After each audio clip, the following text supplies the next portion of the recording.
during the course of your long rest. Go on. That's it. Oh, we didn't hear Josh, your anything, mic Josh. cut out.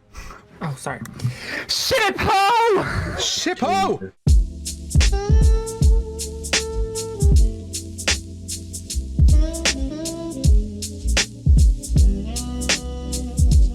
Welcome along to episode 1 of Miltern, our pirate campaign.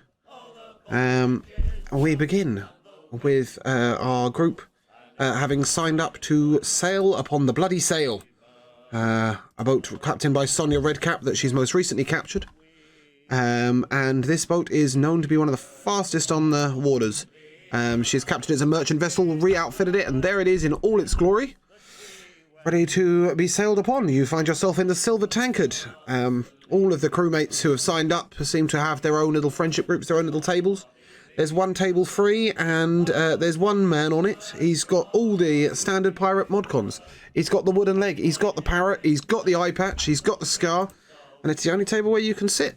So, the 5 of you, sort of, as you come in, the first person to come in is a rather cat-looking person. Sapphire Burnside. You come in, you take a seat next to our strange-looking sea dog. Oh, hello. Hello. Oh, what's your name? My name is Sapphire Burnside. Nice. Tell us a little bit about your character in this moment. I am a tabaxi monk, and my favorite hobby is to cook.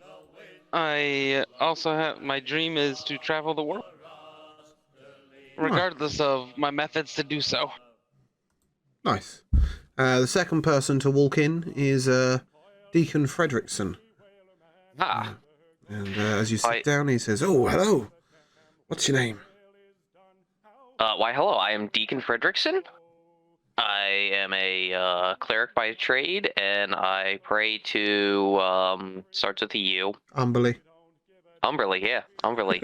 I come from a family of smugglers, and up until a few months ago, we were doing quite well, and then a kraken sank our ship.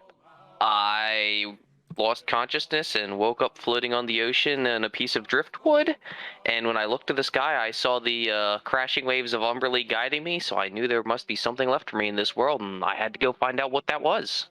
My, you're a chatty one. Fantastic. What a tale. I've got a few tales myself, but hey, who's this? Zarayan. Zarayan? Is that how we're going with it? Sure, however you want. Okay, Zarayan. You are the next to enter, and quite the entrance you make as you take a seat. He was in a... Oh, what are you? You're your landlubber. So I had to get that one out there. No, we're not keeping this up. That's just... Okay, right, No, cool. no, that was just that one time. I'm Zarian. I'm father... No, I'm not father. I'm son of... Wait, let me just get these notes. Okay.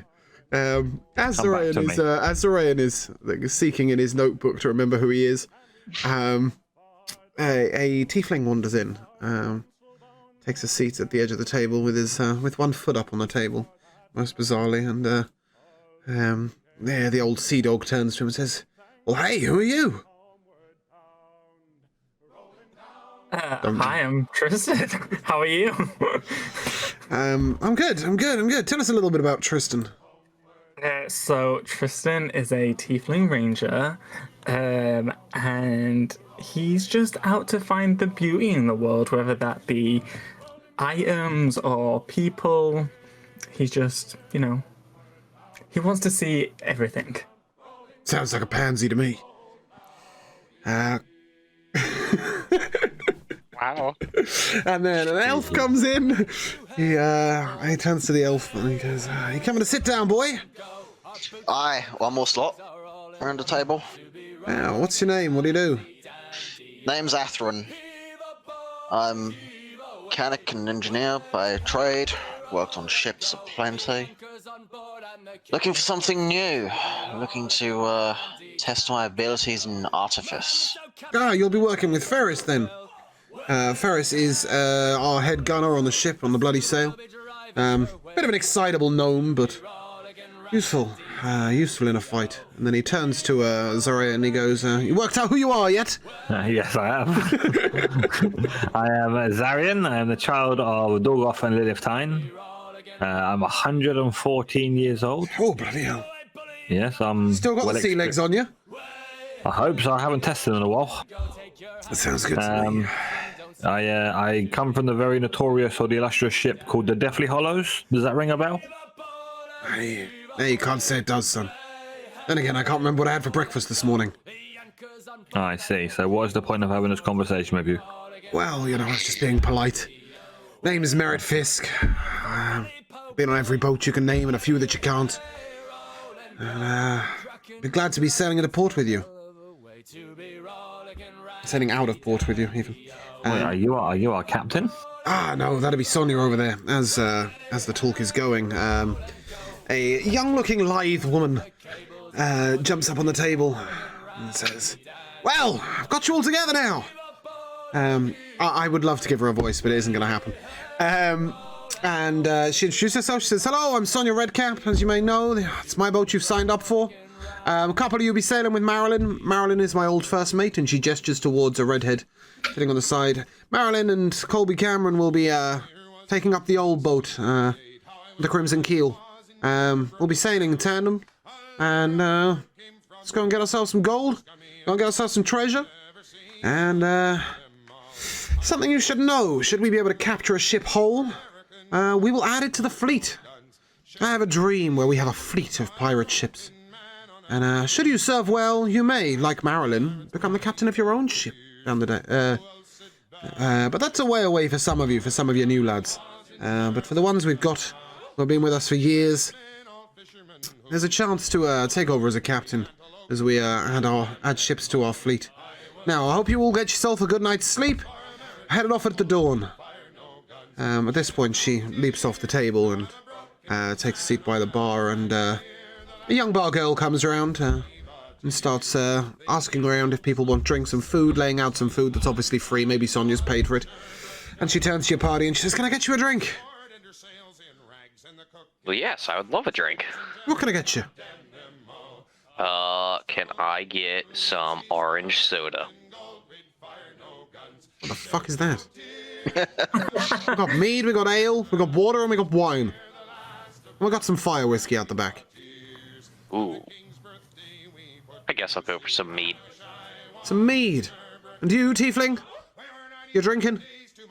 I take her hand, I take her hand in this hand and then put my other hand over it. And I say, "What do you recommend?" Recommend you keep your hands to yourself in a place like this. Ale? I'm fine, thanks. And you, little elf? What can I get you? You mentioned fire water, yeah? Fire whiskey. Fire whiskey. That's the one. Got some at the back. Yeah, if you don't mind. A glass for you? Fantastic. And you, kitty? What can I get you? Mead. Another mead. And a bowl of milk. You got And, some mead. a bowl of milk. Milk. Fuck you. And you, blue dude?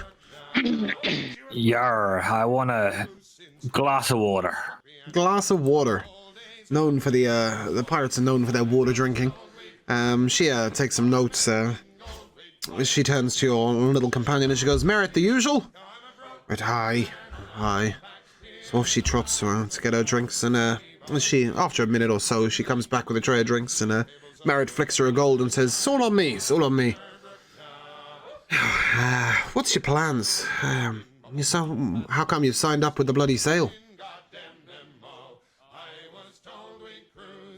I have a dream. You have a dream, do you? What's your Yes, dream? I will be the captain of the best piracy ship out there. You're gonna turn into Sonia, are you? I've already surpassed Sonia. She is just a stepping stone in the way. Yeah, but I hope she doesn't hear about that. She's got a reputation. She's got a reputation for keel hauling bastards. She loves to see it. You should see her old boat. It's called the Crimson Keel for a reason. I'm very persuasive. I will claim that Deacon said this. Painted with the blood of her friends and enemies alike. Sorry, Crimson what? The Crimson Keel. Yes, it's because she likes keel hauling her enemies. It's painted with the blood of them. Sorry, I'm just trying. That's all right. No, you're fine. You're Okay, fine. meanwhile, I'm looking around this tavern and I'm looking for any old, wretched clock that could tell me roughly what the time is. It's about 9:30 in the evening. The clocks are not really readily available in a place like this, but as soon as you walked in about 15 minutes ago and you could see the sunset about an hour ago, you know roughly what time is it. It's about 9:15. Okay. So, would it be anybody interested in having a look around the town before we set sail tomorrow? I could go for a walk. Anybody else? Nah, I know my way around town. I'll keep myself here, nice and cozy in this here place. Merritt nods. I'll be over there playing dice. Judd.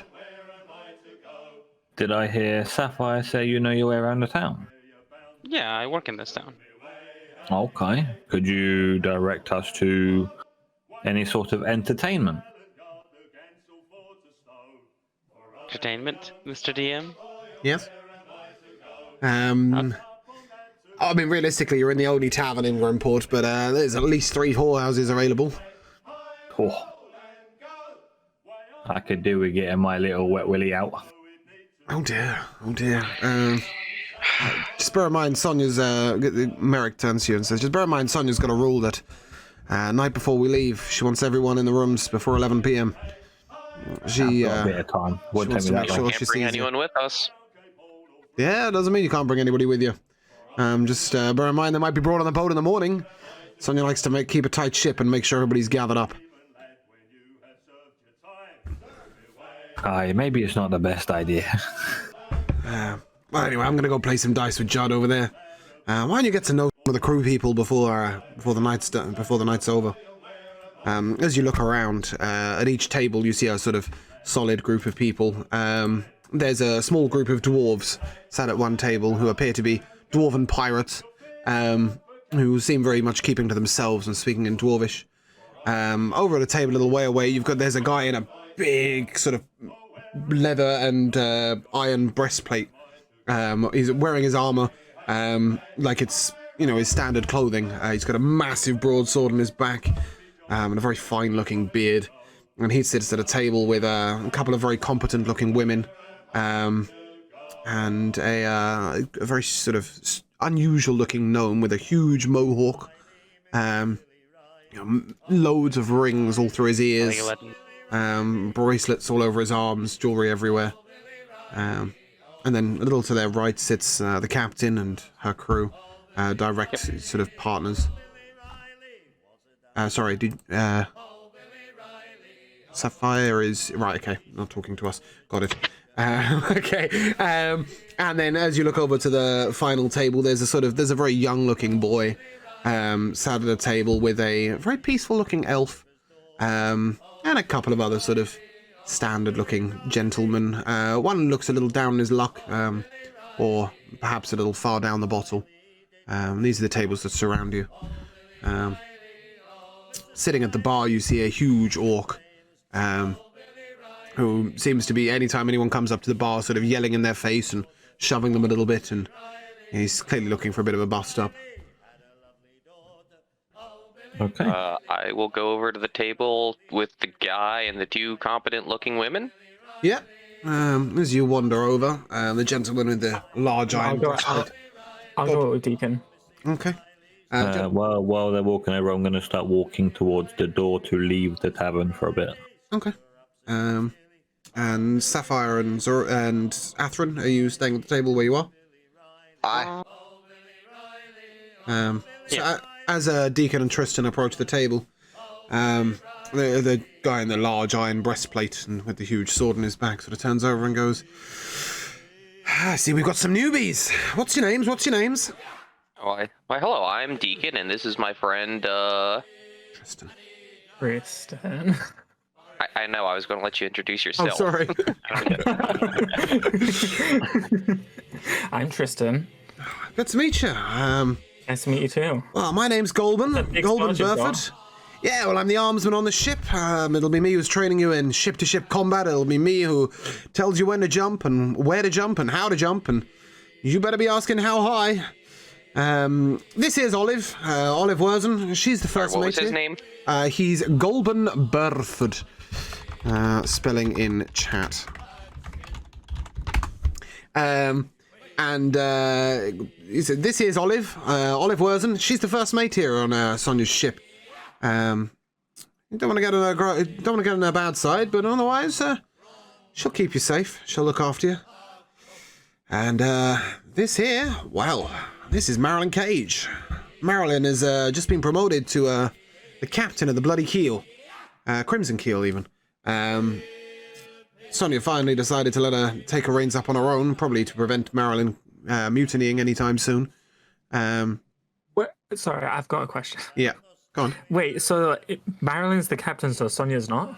No, okay, Sonia's the captain of the boat she's just secured, which is the Bloody Sail, which is the fastest on the oceans as far as you know.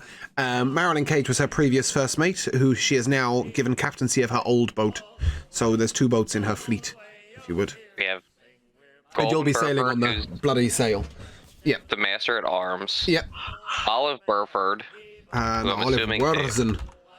Oh, Worzen. okay. She's your first mate.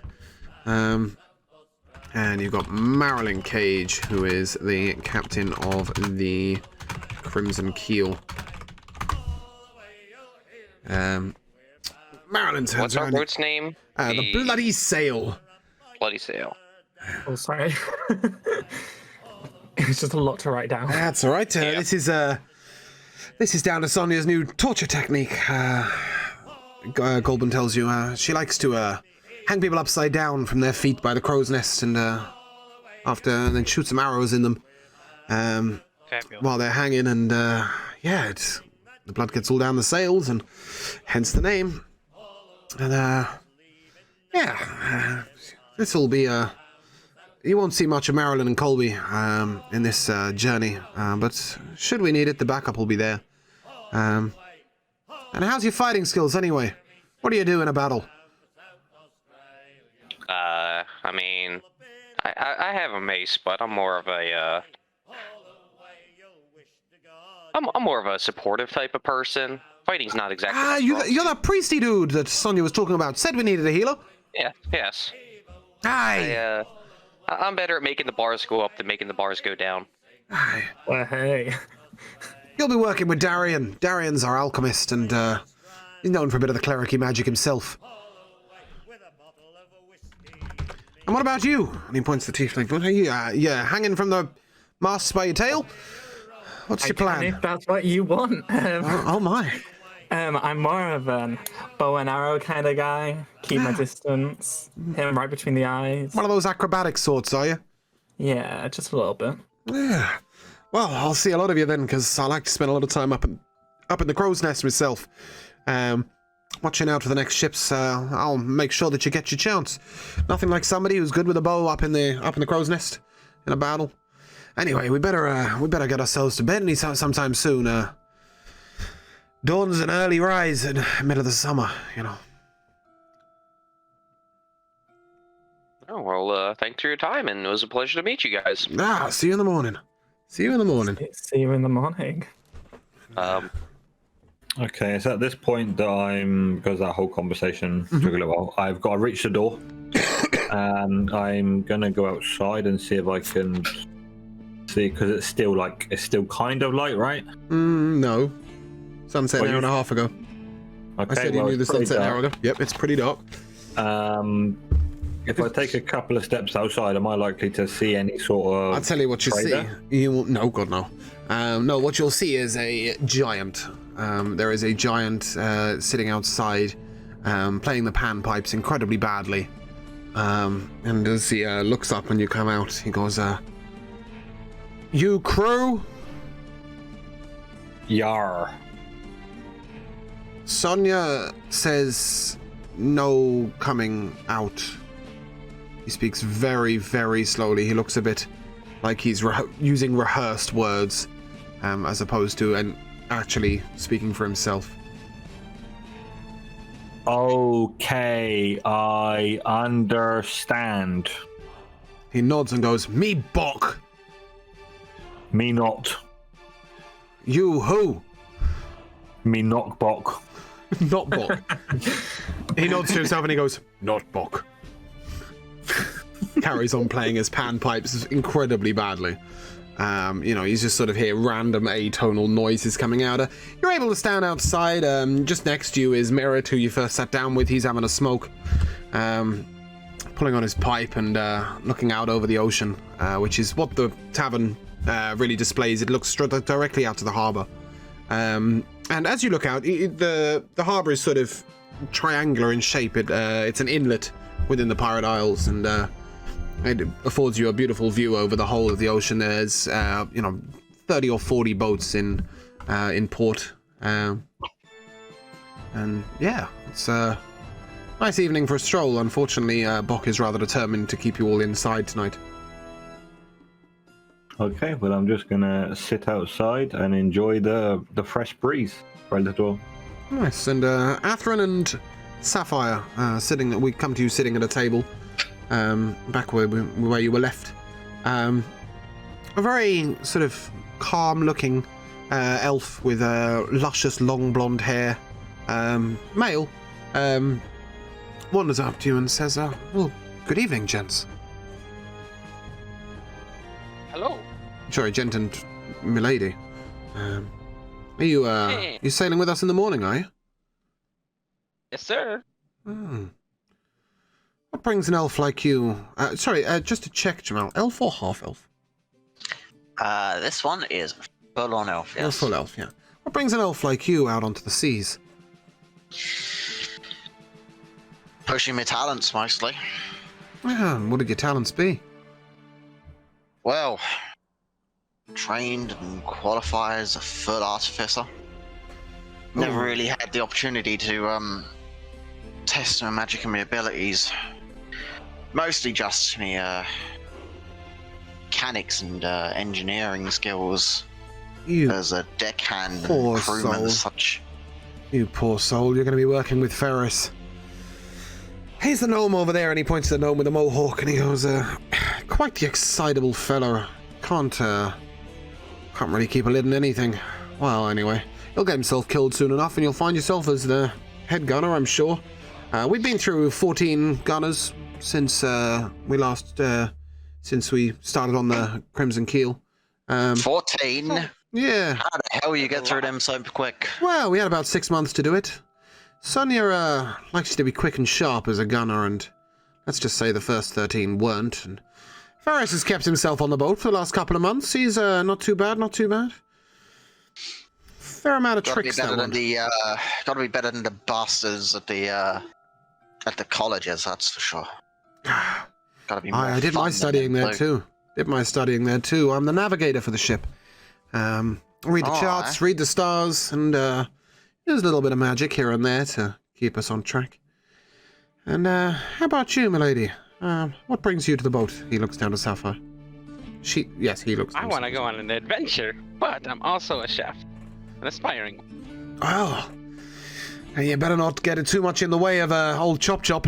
And she points to the dwarf, the head dwarf at the table, and this dwarf is voluptuously fat. I mean, he has at least 6 bellies.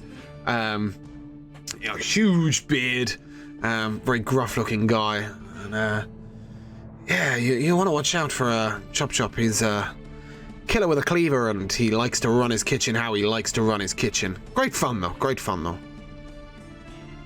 Just, I'm good at work. Good. You'll have to be. Well, anyway, I'm going to turn in for the night, and as you look around, you realise that quite a few people have already headed up.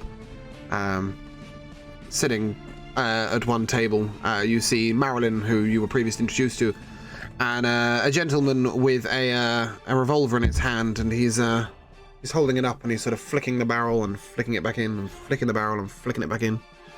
And the bartender turns over to him and goes, "Colby, will you stop that? One day you're going to blast yourself in the face." And when Colby continues to do so, he leans behind the bar and he flings a dagger across it. Colby, And Colby, without even moving, just sort of bats it to a corner, where poor Tristan was just walking back from a table and gets hit in the ear. Tristan, you take 3 points of piercing damage. Colby turns to you and goes, apologies, I should have shot it out the sky. Fastest trigger finger in the seas, me. I'm Colby Cameron, good to meet you. Yeah, mate. Trigger finger's worst aim. Perhaps. He carries on spinning his barrel and then looks over towards the dartboard and he straight in the middle of the bullseye from across the tavern, just to prove a point. At this point, Merritt wanders in and his parrot is in sheer panic as the bullet goes off and begins to fly and squawk around the top. He heads on up to bed and Colby sort of looks you in the eye and says, you're on Sonia's ship. I suggest you stick to our rules. 11 p.m. You want to be up there or you might find the boat leaving without you. Okay, at this point I have had the gunshots go off in the tavern still just outside. And I peek around the door to see what the hell's happening. As you peek around the door, there's a small roguish type sitting by the door as well. He turns around and he goes, don't worry, he's shooting at the wall again. Colby likes to show off, he does. What's your name? Zarian Tin. And what's your name, sir? I'm a captain of my own ship. My name's Mikhail Feathersword.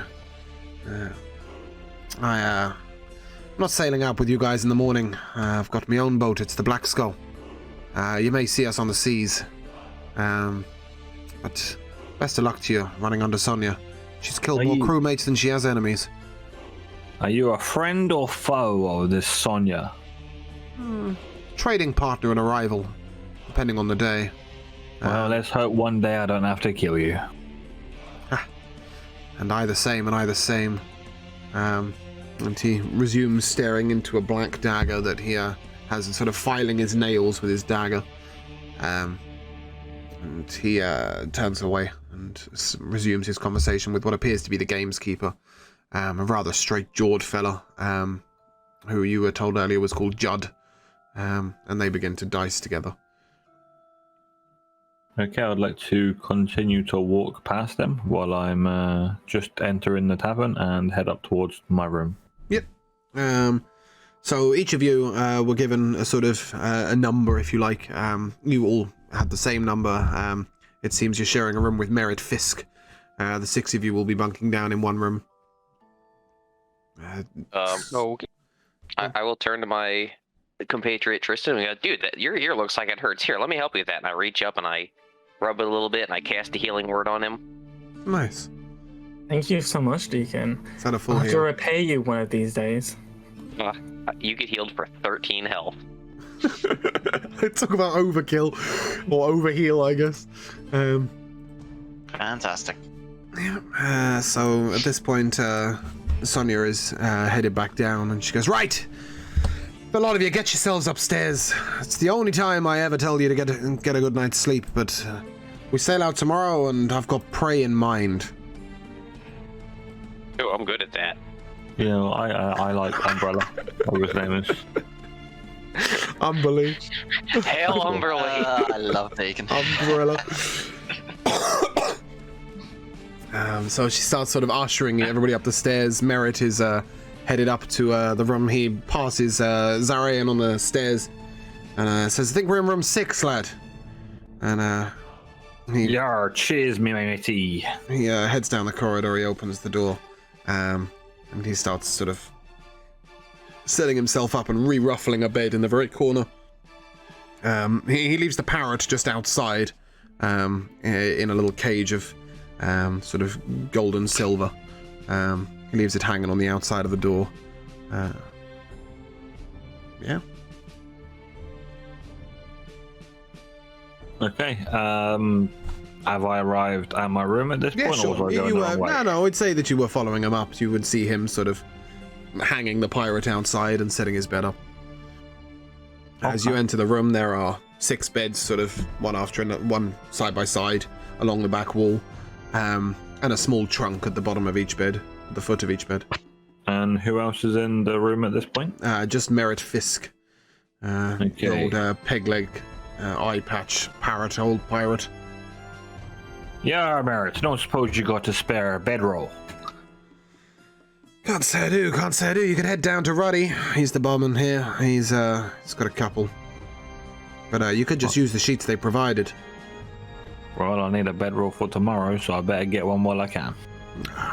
Sounds good to me. So I'm gonna then just start heading downstairs. Okay. I'm gonna head up to the room. Yep. And like start pulling like my bedroll out and everything. Bedroll on the bed. Yeah. You're ignoring the Germs, sheets you already know. provided. Yeah. You know. Germs as you and yeah. Who knows what these beds have? They don't like beds, I guess. And Yeah, luckily- I'll follow Tristan upstairs, and I will also follow the trend of setting up a bedroll on the bed for that extra cushion. beautiful. Atherin and Sapphire, you're still downstairs. What's the plan? I'm gonna head upstairs. Atherin, you headed to bed?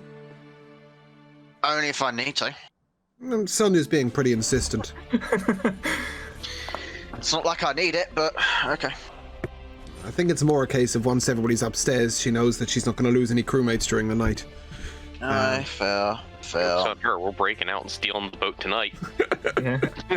Like cutthroat, really. I'll just have to try not to wake anyone up then while I'm preparing my tools for the next day. Okay. As you head up the stairs, Zorayan, you come down, and you see Sonia and the girl you were previously introduced to, Olive Wurzen, the first mate, appear to be entwined in somewhat of an embrace at one table. Scandalous. She's stroking Olive's dark red hair, and they're giggling to each other and having a last drink. Everybody else has gone up. She looks up to you and she goes, "The fuck are you doing coming back down?" Wait, who am I meant to come down to speak to again? Well, you've come down to talk to the bartender, who is Ruddy McGristle, but the only two people left in the tavern, apart from Ruddy himself behind the bar, who's just polishing some glasses, are Sonia and her girlfriend. Okay. Well, I've just come down. I've been speaking to Merritt. Is it Merritt? Merritt. I've been speaking to Merritt, and she told me to come and speak to Ruddy to try and get myself a bedroll for tomorrow. Oh, you didn't come prepared? Nope. All right. Well, you can trade with Ruddy in the morning, but he'll, I'm sure if you pop over now, you can ask him, but get yourselves to bed nice and soon. Okay, we'll do. Captain, Aye. I'm gonna walk up to Ruddy, and I'm gonna inquire about the bedroll. Do you want a bedroll? 3 coppers. Wait, let me see if I've got 3 coppers. If you haven't, you've forgotten Yes, to I have got the 3 starting coppers. gold. Yeah, he reaches behind the counter and sort of down into a hatch, and he lifts the hatch up and he starts. You just see all sorts of items flinging past. He's throwing, like, there's a tent over there, there's a lantern, there's all sorts of other stuff, and eventually he sort of pulls out a sort of slightly shabby looking roll of some sort that's tied with a knot, and he passes it over to you and says, Wait, next. was that a lantern I just saw? Yes, we have I have a lantern or 10 down here. Do you happen to have one for sale? Yeah, it's a silver piece. I will take 1 lantern, please. Okay. Anything else? You didn't consider stopping by the general store this morning? Getting yourself ready for your journey? I woke up late. Of course you did. No wonder Sonia wants you up in bed. Alright then, that's silver and 3 coppers, and here's your lantern, here's your bedroll. Get yourself upstairs. Okay, thank you very much. And then I'll just continue to walk up to room 6. As you walk away, the fading sound of female laughter and the clinking of glasses leaves you behind. We resume upstairs. Merritt is now snoring loudly, having curled up and immediately fallen asleep in the corner of the room. He's got his sort of the whole bed sheet over him, completely hiding himself. All that you can see is his peg legs sticking out the side of the bed. And the rest of you are, in the room. What type of lantern would it be? It's just A standard bullseye lantern? A lantern bullseye? No, just a lantern. I've typed in lantern, but it's not just lantern. What? I see lantern, bullseye, lantern, hooded, lantern of revealing. Oh, sure, you can have a hooded lantern. That'll Probably do. a hooded lantern. Yeah, that'll do. It's just a yeah. I guess that it's a lantern. You can reduce the lighting and on even. Okay. So as the group of you settle in for the night, does anybody have any preparations they'd like to make overnight before we turn in? That'll definitely be something I'm doing. Yeah. Definitely gearing up and tinkering with a bunch of my tools to prepare a bunch of things. Okay. A whole heap of things. Do we need any specifics for those, or is that just a No, general? Okay. nothing specific, just very much related to what I do. Okay. So several hours of that, and then yeah. Your 4 hours reverie. Yep, Okay. Anybody else pretty have any much. preparation or anything to do with the night before, or are you all headed to bed? Before I get to bed, as I'm walking up the stairs alone, I hear a voice in my head. Mm-hmm. And I need to make a wisdom saving throw to ignore the voice in my head. Oh, Okay. But he will give me something to do if I fail this, and I have to do it. So let me just roll for this. That's why Ben just murders us all. No, I think the voice in his head is telling him to steal the parrot. Or build a peg leg. No. The great No, I don't Turpentine Even once better, tried that. switch two people's peg legs. Okay, so I didn't actually do the wisdom saving roll, so I have to take 4 points of damage, of mental That is damage. if you're ignoring it. Well, no, that's me trying to disobey it and failing. So I then continue to walk up the stairs to the door, and I bang very vigorously on our door to get into it, meaning waking everybody inside up. Oh, okay. It's open. I mean, I know it's open. I just had an order. that's all. Man. Is this Okay. room service? I'm just gonna walk in. Sorry about that, guys. Can't explain it. Just things happen. okay. Right. Okay, not weird at all, but okay. Yeah, glad my bed's all the way over here. Not like it disturbed me anyway. So Can it's all good. I just qualify something with you, Ben? Yes. I thought it was if you managed to disobey the order, you took the damage, and if you didn't manage to disobey the order, you just did it. No? Okay, let me just double check that. Hold up.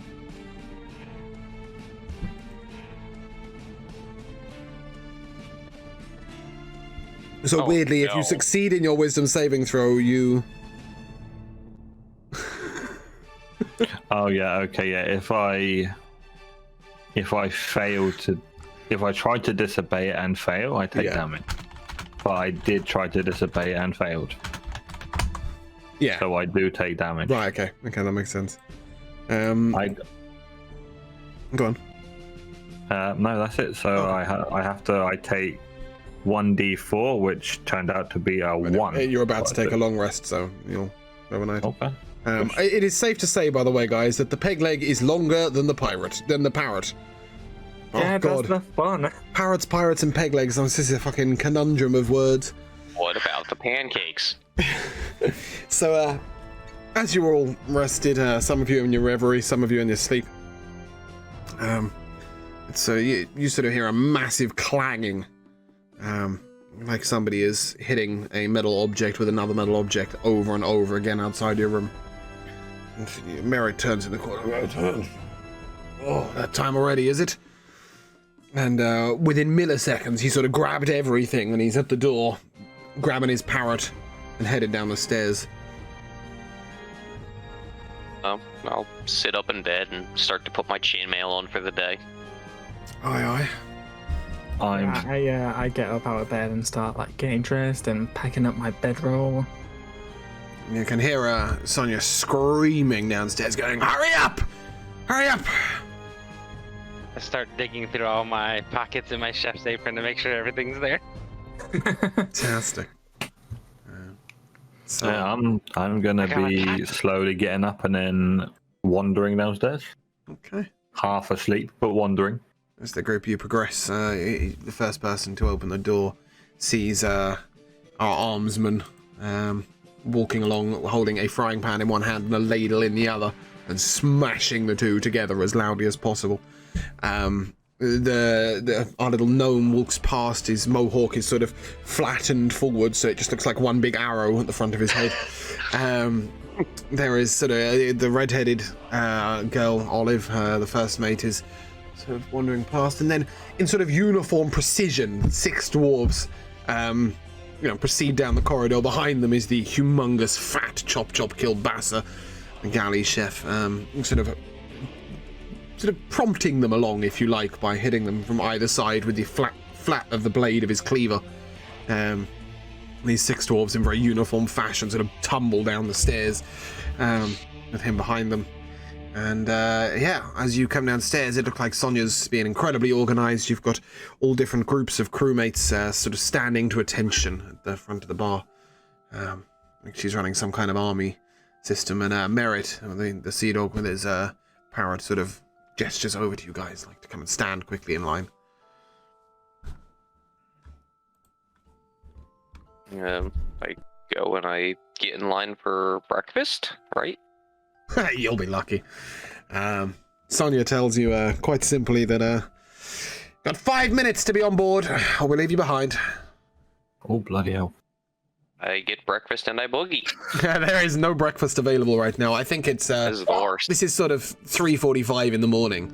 And? I think it's clear that breakfast may be served once you're on the boat. Okay. The boat we go, I guess. Yeah, I followed T-Kid. I'm looking around for Sapphire. I'm following Sapphire because that's where the breakfast is going to be. I ain't stupid. I'm slowly gonna follow behind, still half asleep, still trying to work out what the hell's going on. Okay, as you get to the harbour, there is our giant from the night before. You think of a humongous forehead, a really large jaw, quarterstaff on his back, and he's bagpiping, sort of trying to chivvy you all on, and he's got a big grin on his face as he bagpipes away. And Sonia yells over, "Box, shut up! You're not a bard, I keep telling you, get on the fucking boat!" He's sort of, as he steps on the edge of the boat, like the whole boat rocks a tiny bit, despite its humongous size.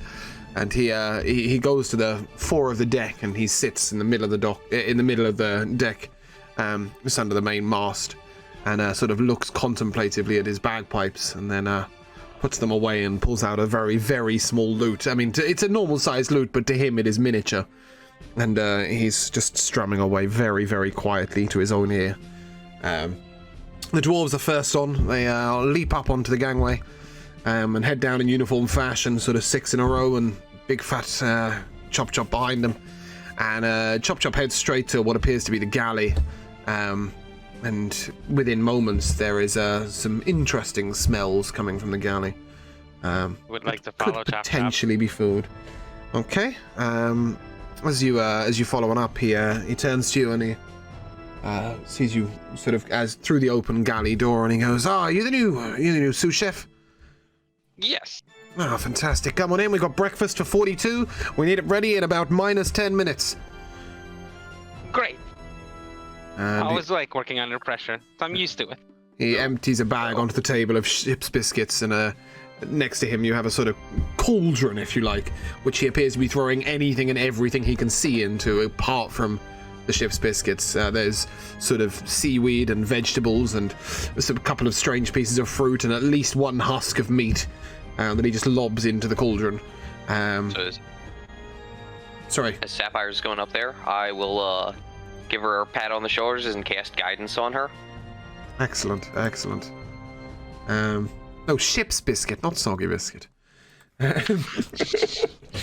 So, as the rest of you head onto the boat, it is clear that people are headed below decks to sort of argue over whose bunk is whose. Sapphire, you would be shown a bunk in the back room of the galley, should you wish to use that. But Chop says, the dwarves tend to come in here in the night. If you can put up with 6 snoring dwarves and myself, then you're more than welcome to stay in the ship's galley, but you might want to head below afterwards and get yourself a prime bit of deck space downstairs. It's not always peaceful in here, and we cook all hours of the night. Okay. Much appreciate. And get yourself stirring. All right. And Where would I be at this point? Would I still be boarding the ship? the group of you, having now walked up the gangway, would you're on deck, and everybody seems to be headed below decks to sort of argue for their bed space should you wish to head down. Okay. So as I start to walk down towards the bottom of the ship, I hi Bok. As I walk past the big old ogre.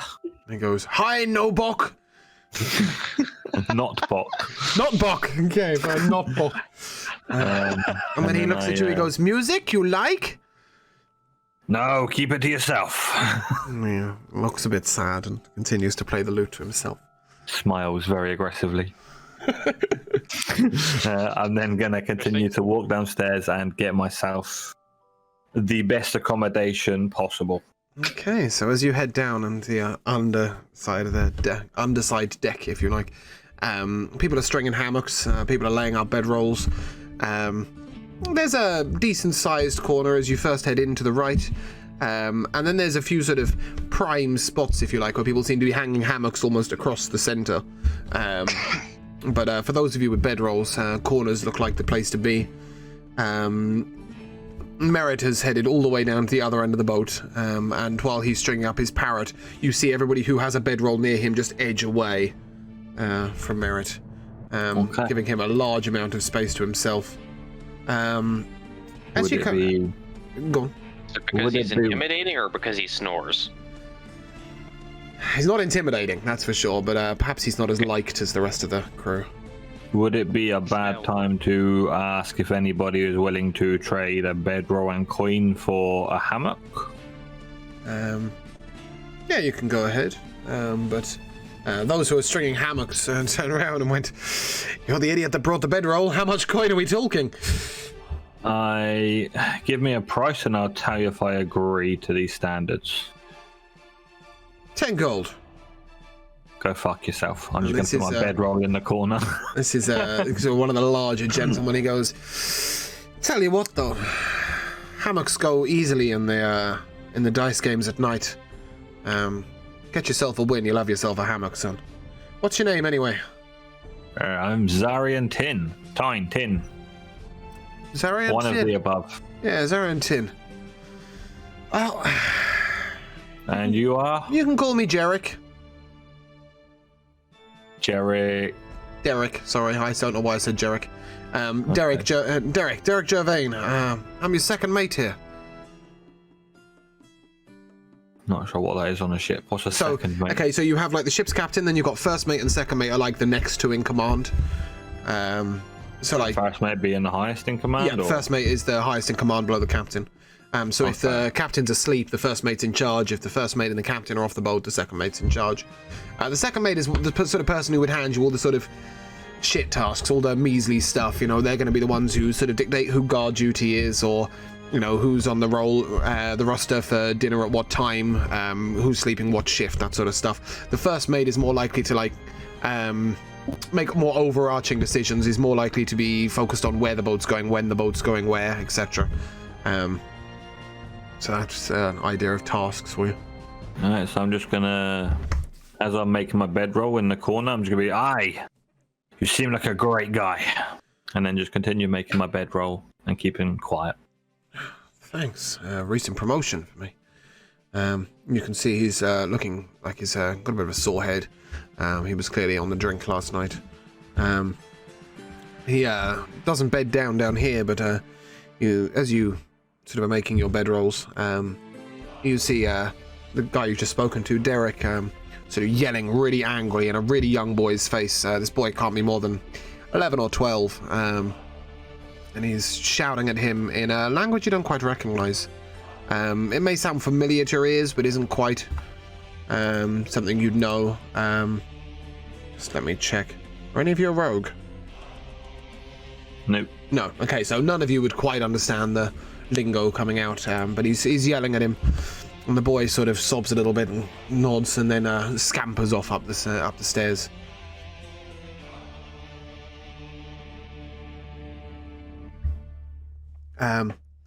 Atherin, where are you? So I'm just find a corner of the ship somewhere down below deck and just set that up as my little. As you're setting up your bedroll, Setting area. a gnome interrupts you, comes over. He's got an arrow on the front of his head instead of a mohawk that he had previously. And with a very sort of excitable voice, he goes, Hey, are you Atherin? Aye. You don't need to put your bed down here. You don't need to put your bed down here. Come with me. Oh, okay. And he leads you away up the stairs. And sort of, if you imagine on the deck, there are sort of 4 block buildings, quite squat. The front one is the galley, which you've seen already. The back one is the captain's house. You're unsure what the middle 2 are, but he leads you to the second one, and he, as you open the door, sort of stuff just spills out onto the floor.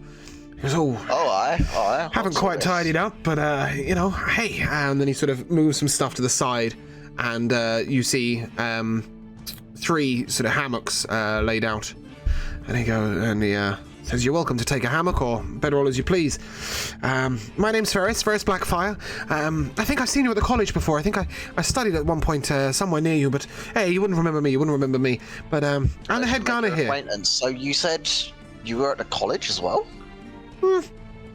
I pop in every now and again, always good to get the new tinkers and recipes and see what people are doing and see what's going on, and Aye.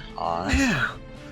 Sometimes I'm an artificer, sometimes I'm an alchemist. It depends on what Judy calls, but we'll be the third bed here is for Darian. Darian is our well, he calls himself a healer, but he makes potions of questionable worth and laces around a lot and is sort of vaguely useful with a bandage. Darian will be up late, he always is. He's probably downstairs arguing with Merritt, as per usual, as to who owes what to who, but you'll meet him soon enough. But yeah, us 2 share the rooms here, and you're more than welcome to take the third bunk. Sounds good to me. I'll with the stuff moved out the way, hammocks, yeah. There's now quite a large area for you to go, and you can see that perhaps the room on the inside is a little larger than it looked when you were outside of it.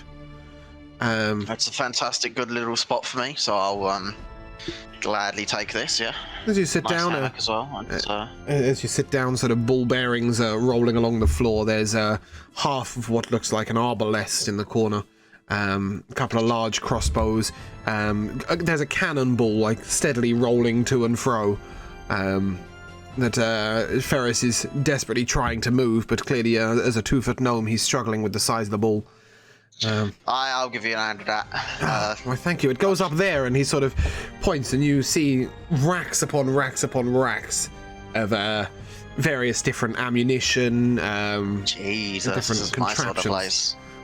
Yes, we like to have some fun here. Long as the ship's guns are firing forwards, not backwards, and they're on time for Sonia, she looks after us.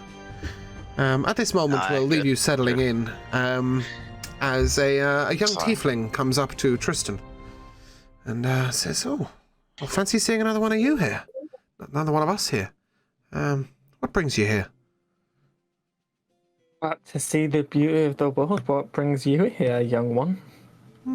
Quite the same. I'm the spotter for the ship. Some point when you fancy a climb, I'll show you the crow's nest. Well, I've got some time now. Fantastic. Have you got yourself a spyglass? I don't. We'll see if we can borrow one here. Sort of stealthily heads over towards where you previously saw Merritt Fisk and his parrot and his peg leg. And he sort of sneaks around the edge of the bed and then just really quickly, and then he scampers he doesn't even walk along the bottom of the deck. He sort of walks along the side of the deck, sort of a la Nightcrawler. And then he grabs at you and sort of gestures you along. As you come out onto the main deck, he gestures upwards and begins to climb the rigging, which is like netting, if you like, but wider circles. Yeah, I know. And he's doing it without putting his hands on the rigging at all. He's just walking up as if it's a pair of stairs. If you would like to make an acrobatics check, please. Oh. I got 21. So you also can sort of are able to swing a little Sorry, bit. what's this character's name? He hasn't told you yet. Oh, okay, sorry. You'll find out in a minute. Okay. And he leads you to the top of the mast, where there is a sort of a bucket, if you like, on a long stalk. That's what the crow's nest looks like. Mm-hmm. And as you go in, he turns to you and whispers to you and says, "So, what's your name?" My name's Tristan. Oh, it's good to meet you. It's good to meet you, Tristan. What's your name? Do you know what? I suddenly realised I'm looking at the wrong page. Just give me a second, I'll tell you. I've opened up the wrong note. Sorry, give me a second. All right, it's not like we're on a ship and got nothing to do.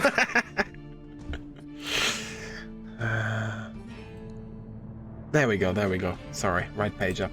It says, my name's Kira. I've been the spotter on this boat for 14 years. And, How old are you? I'm 45. Oh, Yeah, I get that look a lot. Let's just that say... look was from your description. let's just say I'm not all tiefling. But for the most part.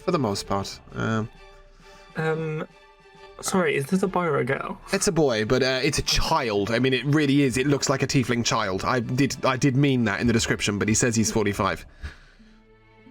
And he's been there for a while. There's perhaps something going on with him that you're not quite sure of, but he seems quite secretive. Anyway, he just... Aren't we going to get in trouble for stealing this spyglass? Merritt never can find anything of his own. Don't worry about it.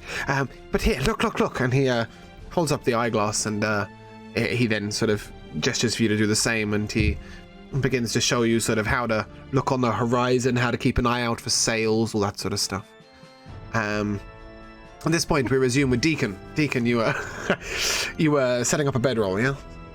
No, I was with Sapphire helping with breakfast. Oh, you decided to help with breakfast. Yes. Dangerous task. Yes, I went with Sapphire. I casted guidance or whatever the hell it was. Yeah, no, I got that. I thought you had then gone down. Okay, right, fantastic. At this point, breakfast is my prerogative. Chop Kilbasser is sort of swinging his meaty cleaver around like madness, and all of a sudden 6 dwarves sort of barrel into the room.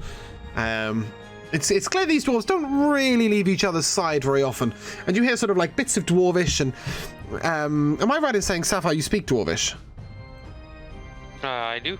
Okay, so you would hear them saying, sort of almost Chuckle Brothers style, like, to me, to you, pass this, pass that, here's the garlic, you know, madness is ensuing as they are now throwing ingredients across the room, and suddenly a cleaver thunks into the wall, sort of shortly behind your head, Deacon, sort of into the door that's closed behind you, and he sort of slams his fist down, and he goes, right, lads, sort yourselves out. And then he turns to Sapphire and he goes, is the stew ready? Yeah. It fucking better be. Get bowling. So suddenly the dwarves are sort of running past you, and each one is holding 2 bowls in hand, and it's clear that you're expected to ladle it in. And as you do so, he sort of shoves a sack into Deacon's hand. He's like, ship's biscuit per bowl. And who the fuck are you anyway? Me? I am Deacon. Deacon. Don't have a Deacon on my list. What are you doing here? I came to help with breakfast. I am very hungry. Well, can't complain. What's your role on the ship, do you know? Well, I believe I'm the holy man of the boat. Oh, shit. And you're not with Darian? What? Darian is... Well, I'm sure he'll swing by eventually. No instructions. I'm sure he'll swing by eventually, but yeah, Darian was meant to come and collect you from downstairs. He's a good one for getting lost. Well, never mind. Ship's biscuit per bowl, and at this point, sort of, all the dwarves keep rolling past, and sort of almost as soon as the last one has left the room, the first one is sort of rushed all the way back and is ready, and you guys are getting all the bowls out of breakfast. And it looks like the gruel is emptying, Sapphire, and you're going to run out. And just as it gets to absolutely empty, the last bowl heads out the room, leaving the 3 of you with what appears to be no breakfast. And Chop Chop gives you a wink, and he sort of pulls the door backwards and he hands you each a plate that have been heating over the stove. And as opposed to this sort of stew and biscuit, you've got sausages, eggs, bacon, bread, a little bit of ham, some cheese, sort of every bit of food you can imagine, just all stacked up on the plate. And he says, I look after those that help me, but in reality, you said your name was Deacon? Yeah, yes, I am Deacon. You're more than welcome down here whenever you've got some free time, but you really should find Darian. And at that moment, we are going to take a brief break because I have just had some messages from somebody who that might be relevant to the campaign. So we are going to be right back for a moment and see if we can come back with a map. We resume with 2 tieflings in a bucket. At this point, Kira is turning to Tristan and pointing out the different sort of... I wouldn't really call them towns. Let's call them shanty towns or shack towns along the... Yeah, so along the edge of the coastline, both sides, you're seeing sort of small, almost hamlets of sort of cracked together buildings, and Kira tells you that these are sort of some of the Pirate Isle settlements. Which, he points out one particular shanty town, which looks a bit larger, where there's 3 boats in harbour. And he says, that's Creely's port. You don't want to dock there. Creely is... the captain of the Deceit. Wait, did you say Creely? Creely. Yep. He's the captain of the Deceit, and he's a violent type. You want to stay clear if you can. I was on his boat for a couple of years. Don't know how I got out with my life. Well, yeah, you're here now, so you made it. Sonia yells up to you guys and says, first sail you see that's not a pirate ship, you let me know. And What? first What's she just saying? first sail you see that isn't a pirate ship, you let me know. Okay, so At aye, Captain. which point Kira sort of adjusts to stop looking at the towns and start looking out to sea. And we resume with names. Zarian. Zorian, as you are downstairs, you've now settled into your bunk, right? Yes, I have my bedroll all set up. Okay, a fella you saw last night in a large iron plate mail chest says, hello, are you the warlock? I certainly am. Come up here, I want to have a chat with you. Okay, I'm going to follow him up. And he takes you to the 4th squat building, which is sort of sandwiched between what is the captain's quarters and Ferris's gnome shack of madness. And he leads you in, and as you walk in, there is a round table in the center with a map of the surrounding area. It says, can you read a ship's books? You know how to follow a map? I understand basic navigation, yes. Marvellous. Well, you see, this charter here is long work in progress. Elris here, and he gestures towards an elf who you hadn't even seen yet, who was sitting in the corner of the room very quietly. Elris here is our navigator and keeps an eye on the boat, but I wanted to talk about some battle tactics. This is the first time Sonia's really hired on the magic-y types for some real combat. Before that, we were all arms and bows, and I'm gonna be straight with you, I don't really understand it myself, but she says you can call a fog down upon the ship. That would be correct. That's the first thing we're going to ask you to do when battle commences. And then she says just create as much havoc as you can afterwards. Okay, on this, how big is this big circular table? Sort of 8 by 8 foot. 8 foot in diameter. Okay, I'm going to cast around about a 4 foot by 4 foot little smoke cloud on this table. Okay. And get for a demonstration of what is possible. Fantastic. And it's as it takes shape on the board, he sort of smiles to himself and he goes, well, I can see how this is going to be useful. She did tell me that the magic types are going to be helpful. Right now, the only magic we had was, Darian's sort of magic. He's the cleric on board, but let's not talk about him. And Elris's magic here, and Elris's magic is a bit more specific. And Elris sort of sits up and gestures with his arm And as he gestures with his arm, sort of a bright light shines forth, and he zips it around the room. And then he again another light appears on the table on top of your fog cloud, and it sort of swings round until it was north. Darian is both alchemist and healer. He is a little bit of a joke so far, so you'll meet him in a moment. Gotcha. Yeah, and Elris continues to sort of show his light around. The compass on the table is now pointing to the north. And Elris says, there is one other thing that I can show you if you'd like to come here. I'd like to teach you some of this if I can in the future, but for now. And he gestures towards a bowl, a sort of ewer of water. It is a stone ewer, which is quite unusual on a boat. And in it is a small pool of water. And as he runs his hands over the water, you see a ship in the water. He says, this is the Thrice Lucky. This is what Sonia has in mind for our next take. And you see a boat that with 3 sails, and it looks quite large, almost the size of the bloody sail. And he says, we reckon this is about 180 clicks to the northeast. This is where we're headed. Don't let it out to the other sailors, but the Thrice Lucky has evaded the bloody keel 5 times and left us capsized once. They have a wizard of their own, you see. But this time, Sonia feels lucky and thinks that this is the time to take it. So the plan of battle, at this point, Goldman starts talking again, the armsman. He says, the plan of battle is we're going to enter in under a fog, if you can pull that off. A little larger.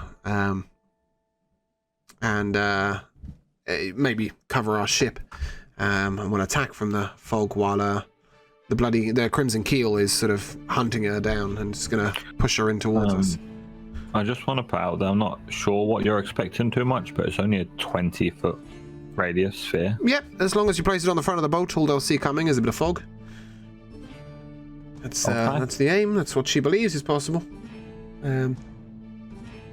She assures me as you become a bit more practiced with your magic, you'll be able to do it a little bit larger. But for now, just 20 foot in width will more than cover the front of the boat.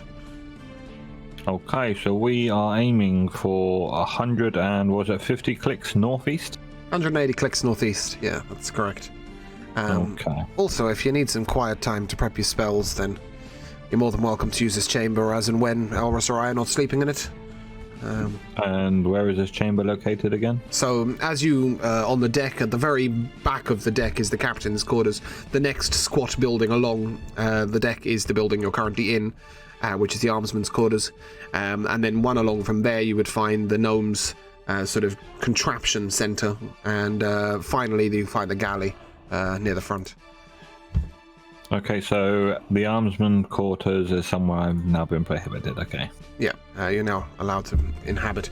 At which point we resume with the kitchens, and a rather stumpy-looking human, sort of really dropped jaw, a bit slack, sort of wanders in and goes, "Is one of you Deacon?" Ah, that's me. Oh, good to meet you. Hello, and I handshake. I'm Darian. I'll, Pleasure. if you'd come with me, I'd like to introduce you to our gnome and maybe tell you a little bit about how we do the healing on the boat. Happily.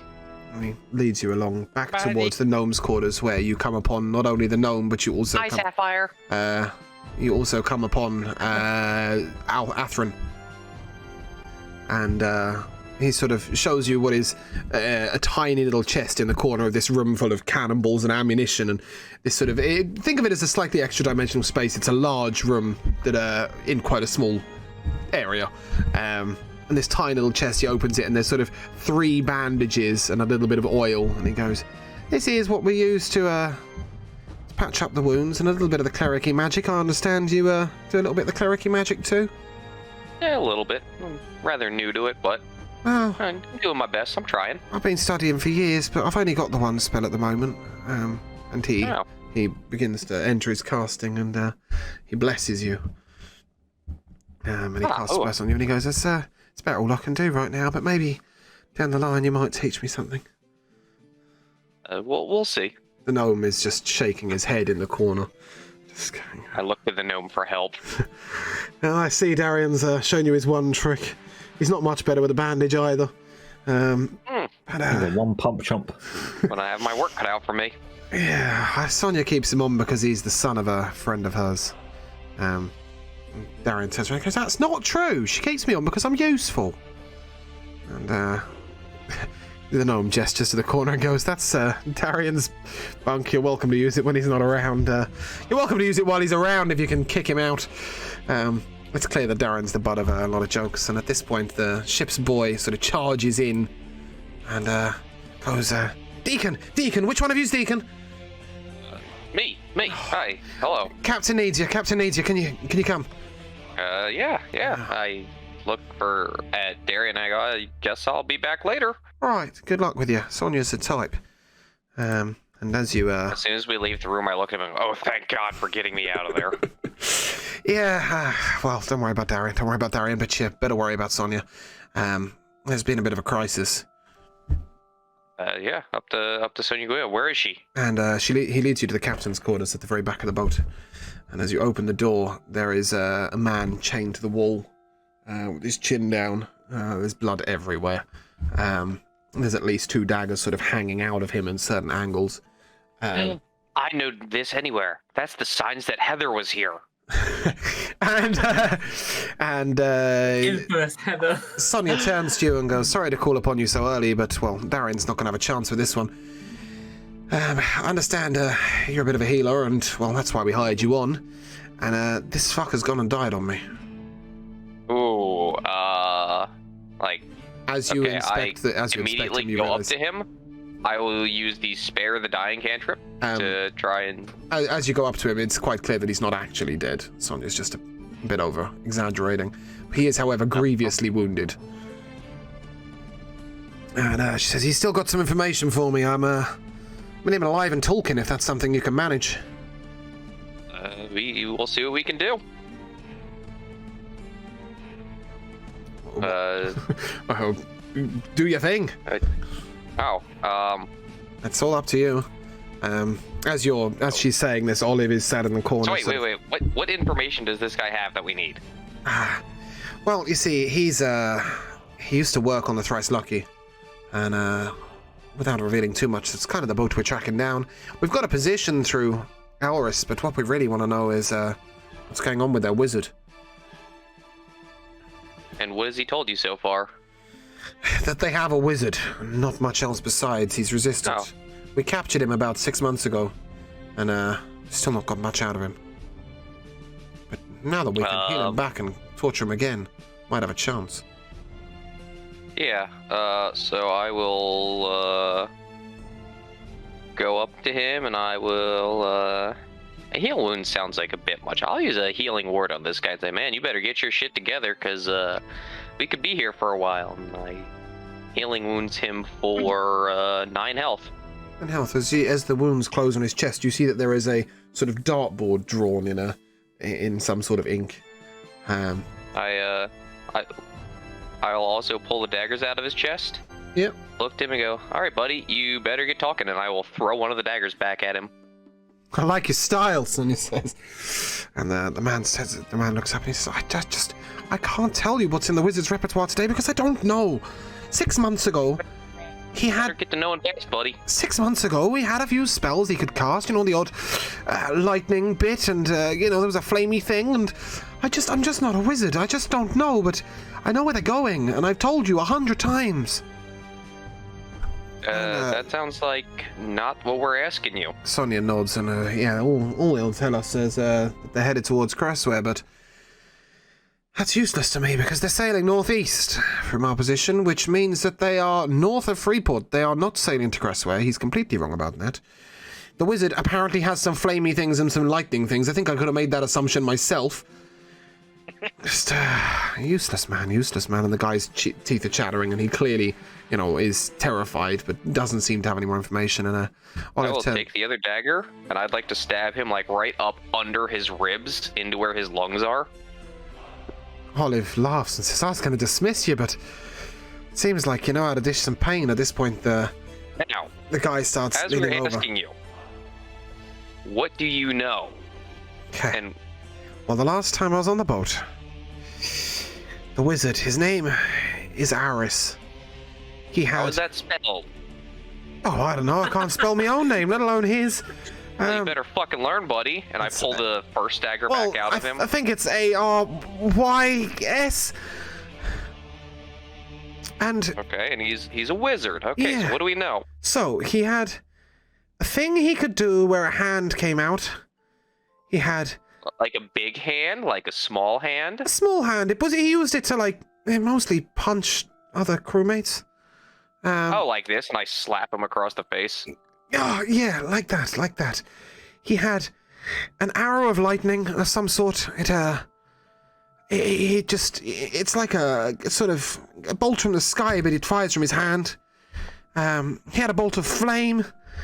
He had a sort of, I can't explain it, a sort of invisible thing would come and help him with some stuff, would open doors for him and stuff like that. He had the little horrible blue balls that he would fire off on different people, and they never seemed to miss their targets. And he had a sort of detection-y spell. He used to use it to find out if there were any wizards on other boats. That really is all I know. And then, if you want any more, just kill me, because I ain't got it. So back to this bolt of flame. What type of bolt of flame was it? Was it like he held out his hands and shot fire out of them, or what? Sir, he raised his arm, and a bolt of fire came out his hand. Like a big fucking bolt of fire? Isn't every bolt of fire that comes out of somebody's hands fairly big? I mean, it was big enough to do some damage, but it wasn't like, when he sort of holds his hand up and it's about this big, and that's about a foot in length. Okay. He goes, that's all the information I got, and if you want more, just kill me. I've got nothing left. 6 months I've been here. And now they've got a dude healing me? Now, was that so fucking hard? It would have helped if they stopped torturing me for a moment and let me think clearly. That spell you cast is the first time I've been able to think my own thoughts for 6 months. Okay. Olive Thank you turns around very and goes, much for well, that information." maybe we played a bit hard. And Sonia giggles. And I turn to Sonia and go, so what are we doing with him now? I don't think he has any use left to us. we've got a use for him. And she calls out, "Fuck!"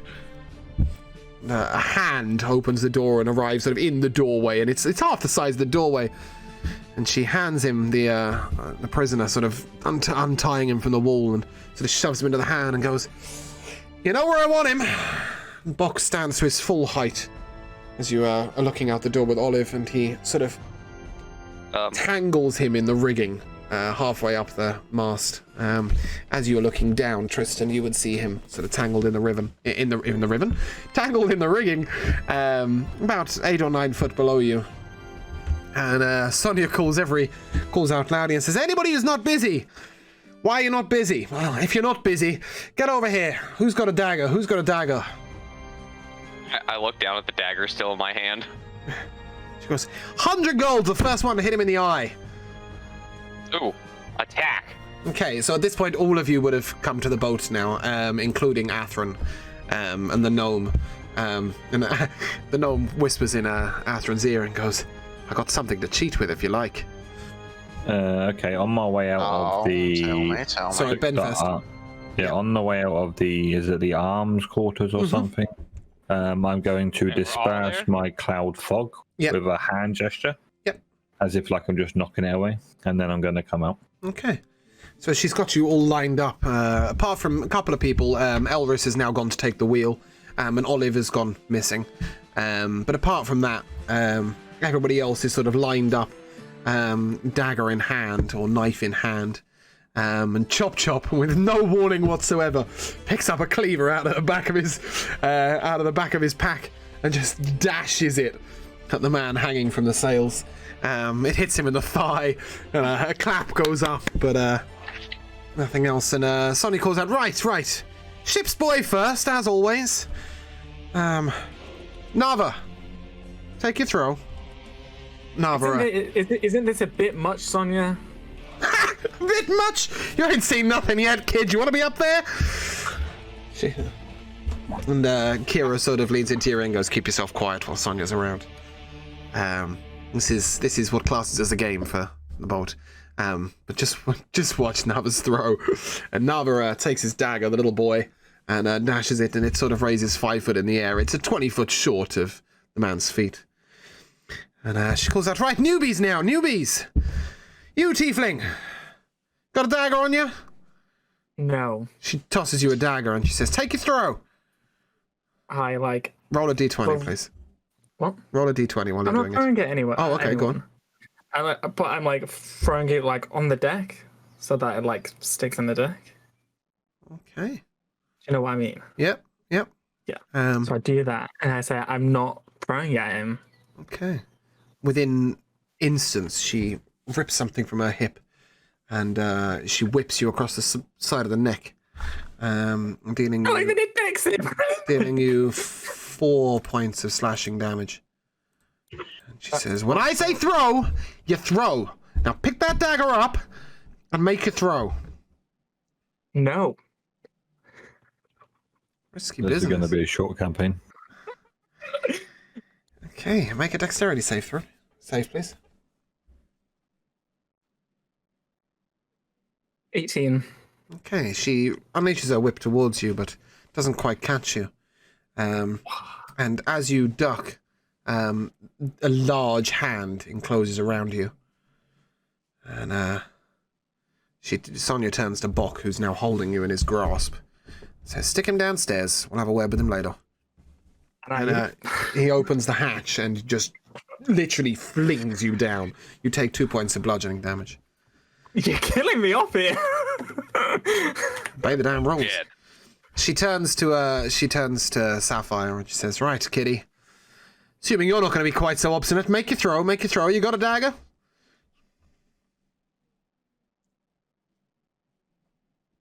Sapphire? I have, and I'll pull out one of my kitchen knives. I have Lovely. these. They're close enough. Roll it. Yeah, that'll do. 100 gold if you get him in the eye. Roll to hit, please. Or just roll a d20. I've got the hit here. Oh, where's the music gone? Add anything to that? My dex? You just, if you give me the number, I will add to it. I got a 9. Oh, that's not what I wanted to do. Sorry for the cameras for a second. I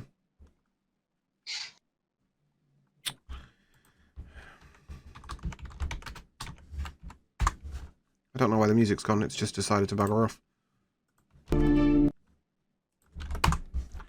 There we go. Sorry. Okay, here, What finally. did you get, Sapphire? I got a 9. Okay. You dash your dagger up. That's character sheet. Yep, and you take him in the foot. And, a small clap goes up. And then she gestures towards Zorayan. She goes, make a throw. I don't have a dagger, but I have something slightly better. Oh, well, let's see how you play. Okay, I am going to cast a witch bolt. Brutal. That is a roll to hit, correct? Yes, it witch is. If you could roll to hit, please. Is that a d20 or do you mean to actually roll? No, just roll to hit on the witch bolt. Okay. That is a 22. Oh! Your bolt fires up and hits him in the cheek. A loud roar goes up and Colburn goes, so close! So close! No, it's a sustained arc of lightning between me and the target. Oh, brutal. Sorry, I misunderstood. I was thinking, the other one. Yeah, I have control of this arc and where it is. Okay. So I can carve, or like, for example, I could carve a letter into his forehead if I wanted to. Brutal. Like Zorro, you know what I mean? Sonia turns around and goes, I see you're going to be useful. I'm not gonna. Ben, I'm not just a gonna heads go up. for a side. Keep an eye on your spell slots. I think you've just cast 2 level 1 spells in one day at level 1. Shit, never mind. But it's okay. No, we'll roll with one that. Fog Cloud and Witch Bolt are both level 1 spells, right? But that's it. We'll just, now you've filled your spell slots. No, but if I mark off my Witch Bolt now, I still have the ability to use Fog Cloud. How do spell slots work for Warlocks then? Warlocks have their They regained them on a short rest. Yeah, so it is just the one spell slot, right? So he'd need to sit down for a little bit Okay. before. Yeah, but anyway, so- we've got this. We'll keep going with the Witch Bolt, but just take a short rest before any more level 1 spells come out of you. So as you're maintaining it on him, Sonia says, "Can you get him in the balls?" I can get him where you want him to. Fantastic. Keep it You on there. name it, Keep it we on do there. it. You, and she points to Deacon. Take your throw, priest. Oh, I used the same dagger I stabbed him with earlier. Mhm. And I will get a. So I rolled 17, and then I add. Oh, it's not my character sheet. Yeah, it's alright. I've just been giving everything a flat +5. Yeah. So Yep, as you dash the dagger up, it takes him just above the heart. She goes, God, you'll be healing him in a minute. Little clap goes up, and I look at her. And go, will I? she turns to Atherin finally, and she goes, take your throw. And just as you're about to throw, the gnome whispers in your ear and says, don't worry, you can't miss. Can I not? Okay. You feel a tingle of magic running up your arm. He hands you a very specific black dagger. Says, take your throw. I want this one back right after, Sonia, okay? This dagger's special and I want this back here. Well, don't get it stuck in his eye then. You sure? If it gets stuck in his eye, someone's going up there and fetching this, okay? We'll send the tiefling from downstairs. Take your throw. Right. I'll take my throw. Yeah, just chuck it. What I say, we're going left eye, yeah? As you throw it, it beams towards the target. It doesn't go anywhere near his eye. It hits him directly in the center of the chest. It burrows into his chest, and then it explodes. And bits of this guy's body fling everywhere. And Sonia turns around to the gnome, to Ferris, and goes, is that you again? Up to your tricks. All right, well, now we're I covered look in at Sonia, I go, fucking blood. This one might be a bit past my abilities. I don't think I'm bringing him back from that. Ah, well, we didn't need the fucker anyway. All right. Is his question now, is his head still intact or is that blown? No, the whole thing's shot to bits. Sonia takes out a bag of gold and she starts pinging coins at the newbies. Technically, he hit him in the eye somehow. Yeah. Take 15 gold each. That's a shame. He's in pieces because I was going to whip out my revolver and just fucking plap him in the eye with a revolver just as a coup de grace. Yeah, he gone. He gone. Gone. Sonia says, all right, back to your tasks, boys. Back to your tasks. We got a ship to... Fuck me. Ship to clumsy word. A ship to shack. What's the name of that gnome again? To catch. Ferris Blackfire, spelt very strangely, so... Yeah, it's like Whitefire. Okay, she sends you all back to your tasks, and then her and Olive. At this point, we resume with Tristan. Olive, the redhead, has come down to sit next to you. She's sort of stroking your leg gently. Says, bit of a soft heart on you, lad. What are you doing? She takes her hand back and she sort of leans on her fist and she looks at you intently and she says, have you not got the gumption for this? You understand you signed up to a pirate ship. Yeah, and no one said that there'd be open torture of a guy. It was just a game. Sonia's not the gentlest of captains, but she'll look after you. Just play along, you know, you could have just thrown the dagger and missed. He would have known. Nah, not the brightest is our Sonia. Listen, I'll put in a word for you and you might find yourself doing some of the worst duties on the ship, you know. You'll be mopping up and doing some cleaning, but I'll keep it to just that. Why are you helping me? Let's just say a certain tiefling came to us 14 years ago and has been a good friend of mine, Kira. He started off with a gentler heart. He still has one if he's honest. But he loves the sea. He's a good spotter. And if it really comes down to a battle, he's a useful arm to have. Sonia's a little bit violent with some of our better crewmates, but something tells me you could be useful as time goes by. And I'd like to keep you that way. Sound good? You're muted. Oh, sorry. Go on, Karen. It was really weird. Your camera moved before your mic. I'll play along for now. Okay. Thanks, Gian. Get yourself up to see Darian and see if he can get you a bit more healthy. Okay, I do so. Okay. She guides you up the trap, and Sonia comes striding past and sees Olive next to you. And Olive turns to Sonia and says, I've had the chat with him. He'll be all right. He'll be all right. And your gesture towards Darian in the gnome's extra-dimensional space. And as you come in, he goes, "Oh, got yourself in a bit of a bust up there, ain't you? Right, come on in. Let me bandage that up for you." And he puts a bandage on you, healing you for 1 point of health. Great, thanks. And says, "Oh, well, don't really know what else to do with you. You've really been beaten up, haven't you? Take a rest over here. And if you'd like to take a long rest for me." A long rest? Yes. The privilege. We will see you in 8 hours. At this moment... That's real time, not game time. Yeah, taking a bye, guy. So at this point, the sort of standard ship's duties are going about. So Olive's making her rounds. She's got you. I can never get your name right. Zorayan. She's got you nodding and re-nodding some of the rigging that's got a bit tangled in the previous fight. Sapphire Chop's got you prepping some meat and veg for the evening. Deacon, it's fair to say you're now being shown around by the gnome to some of the stuff that might be a bit more useful to you than it was to Darian. You find a variation of sort of herbs and minor salves and a couple of healing potions, which Ferris gives to you and says, please can you keep hold of these and dish them out as and when necessary. They are just your standard healing potions. If you'd like to add those to your inventory. She also gives you some, bandages and other stuff, and says, "I don't know how you are with a non-magical healing, but if any of these come in use, I mean, you've seen what Darian can do or can't.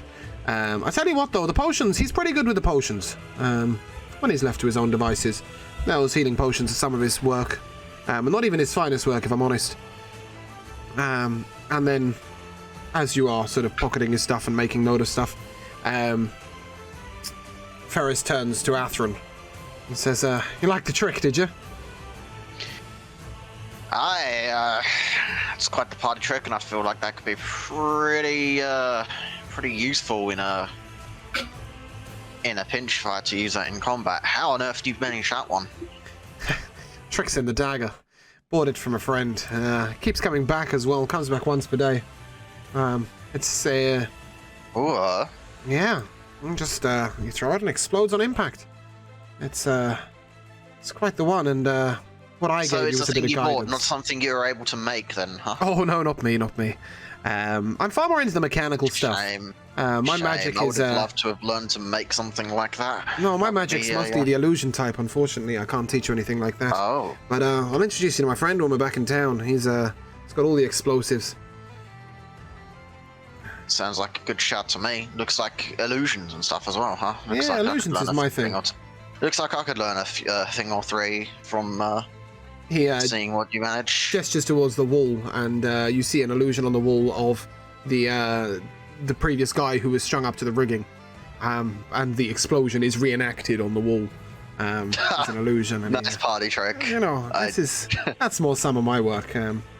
But when it comes to battle, mostly I try and keep the ships gunned and try and keep the enemy thinking that they don't know where we are.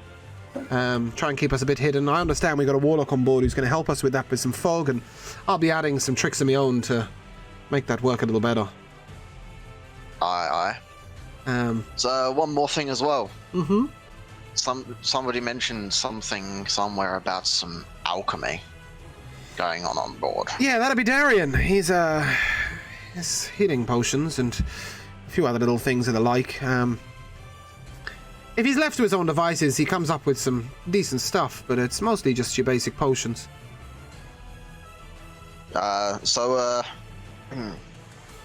Reckon I could get my hands on some tools off the guy at some Oh, point? up here, and he gestures towards another section of the wall, which you can pull away, and Alchemist's there you will tools? find. Yeah, you'll get some alchemist tools there. There's also varied, herbs, potions, vials, etc. Excellent. I can try potion my making hand equipment. with some of my own alchemy with these things. Oh, you fancy yourself a bit of an alchemist as well? Cool, you're a man of many talents. It's all a part of artifice, is it not? Well, it's not really my speciality. As I said, illusionist All myself, about and using your tools to channel your magic. bit of understanding of mechanical stuff. I had a friend once, Salawa was her name, and she was an artificer. And she made some of the most incredible cannons. But unfortunately, they never seemed to go where they were meant to. Blew herself up about 4 years ago. Was one of the best explosions I've ever seen, but unfortunately, she didn't make it. Their own cannons took them out. Yeah, she never was. Sometimes they were amazing, but they were never quite as reliable as you might hope. Oh. Well, I best make sure I don't make the same mistakes. Yeah, you keep it careful. That's the Because grisly way if your to cannons go. don't kill you and Sonna doesn't kill you, I'd like to keep you along. At this point, we resume with Sapphire. Chop Chop is sort of chopping, if you like, with his cleaver, cutting up bits of meat and veg for the evening. And warns you, we've only got a couple more days of fresh meals before we're back to the gruel and grit. Not everything lasts so well out here. But I've got a little secret if you want to have a look. All right, let's see. He pulls back the area you saw before. It's like a shuttered wall, and there are 3 bags in there. And Chop Chop opens the bottom bag and says, "Just pop your finger in." Finger in. Mm-hmm. As you pop your finger in, it is almost ice cold inside. It says, "This bag neat. keeps things cold, keeps stuff fresh. That's where we keep our meats. A lot of space in there too. A lot of space, more than it looks. And if you pop your finger in the second one up." And as you pop your finger in, it is very warm inside. That one we use to warm things up. When we're on different shifts, we cook the one meal, we pop the extra meals in there, and they stay nice and warm. And I won't get you to pop your finger in the third one, but let me show you a trick. And he takes out from his backpack, which looks quite small, but he manages to pull a full 8-foot fishing rod from it. And he drops the fishing rod down, and he into the bag, and you see the line descend and descend. It says, "That there's not a bag. That's a portable hole, and that goes right under the ship." And he props the rod to the side, and he says, "Yeah, anytime you see that rod take a wiggle, pull the fish out. You get too much resistance, though, mind you cut the line. Last time we tried to pull a whale up here, and let's just say shit got messy." Ooh. So I got a neat little trick for you that I can show you. Yeah, let's have a look. Pick a pocket, stick it in. You see, he points to the pocket up on your. Points to the pocket up your top right of your apron. He pulls out a pot. Oh, extra dimensional space. I love it. And he starts leaning over to his own backpack and pulling out pots, pans, saucepans, knives, all sorts of things, and starts juggling them in the air, and then says, "Go and toss me some stuff. I'm just gonna start pulling shit out of all my bags. and Yeah, tossing he's it got for a him. chopping board in the air. He's got at this point, 6 dwarves come charging in, and you're both covered in pots, pans, chopping boards, knives. There's a fish on your face. There's a large hock of meat on his hip. He's sort of scrambling out, and these 6 dwarves come charging over, and he just slams his fist on the floor. He looks up and he goes, "You! Which one are you?" He goes, "Norrie, sir." He goes, "Oh, what have I told you about knocking before you come in? I was in the middle of one of my juggling tricks. Get clearing up." And the 6 dwarves start picking up everything off the floor, and they're sort of filing it into a nice little neat system along the floor. He goes, "I pick up what's up. Pick up what's yours. I'll pick up what's mine." And he's got the fish in his backpack and the meat back in the bag, and he leaves you your selection of like chopping boards and pots and stuff. Yeah. And the 6 dwarves are sort of sheepishly standing in the corner, sort of one after another, after another, after another. He goes, what do you come by for? And the front dwarf talks up and says, the captain and the one behind has told you, and the one behind to bring out. And the last one, you just see him sigh. And he tosses his cleaver, and it sort of goes through the hair of one dwarf and through the hair of the next, and lands in the wall behind them. One of you! What do you want? And the front one goes, Captain's asked for the next meal to be a little early. Says there might be a ship inside soon. Shall we get to it? Have we got the Pirates of the Caribbean theme tune going? We're going to get completely DMCA'd on that. Let me just change the music. Just notice what's playing. Yeah, that's what just came on. Excuse the cameras for a second. I don't even know how that got into the playlist.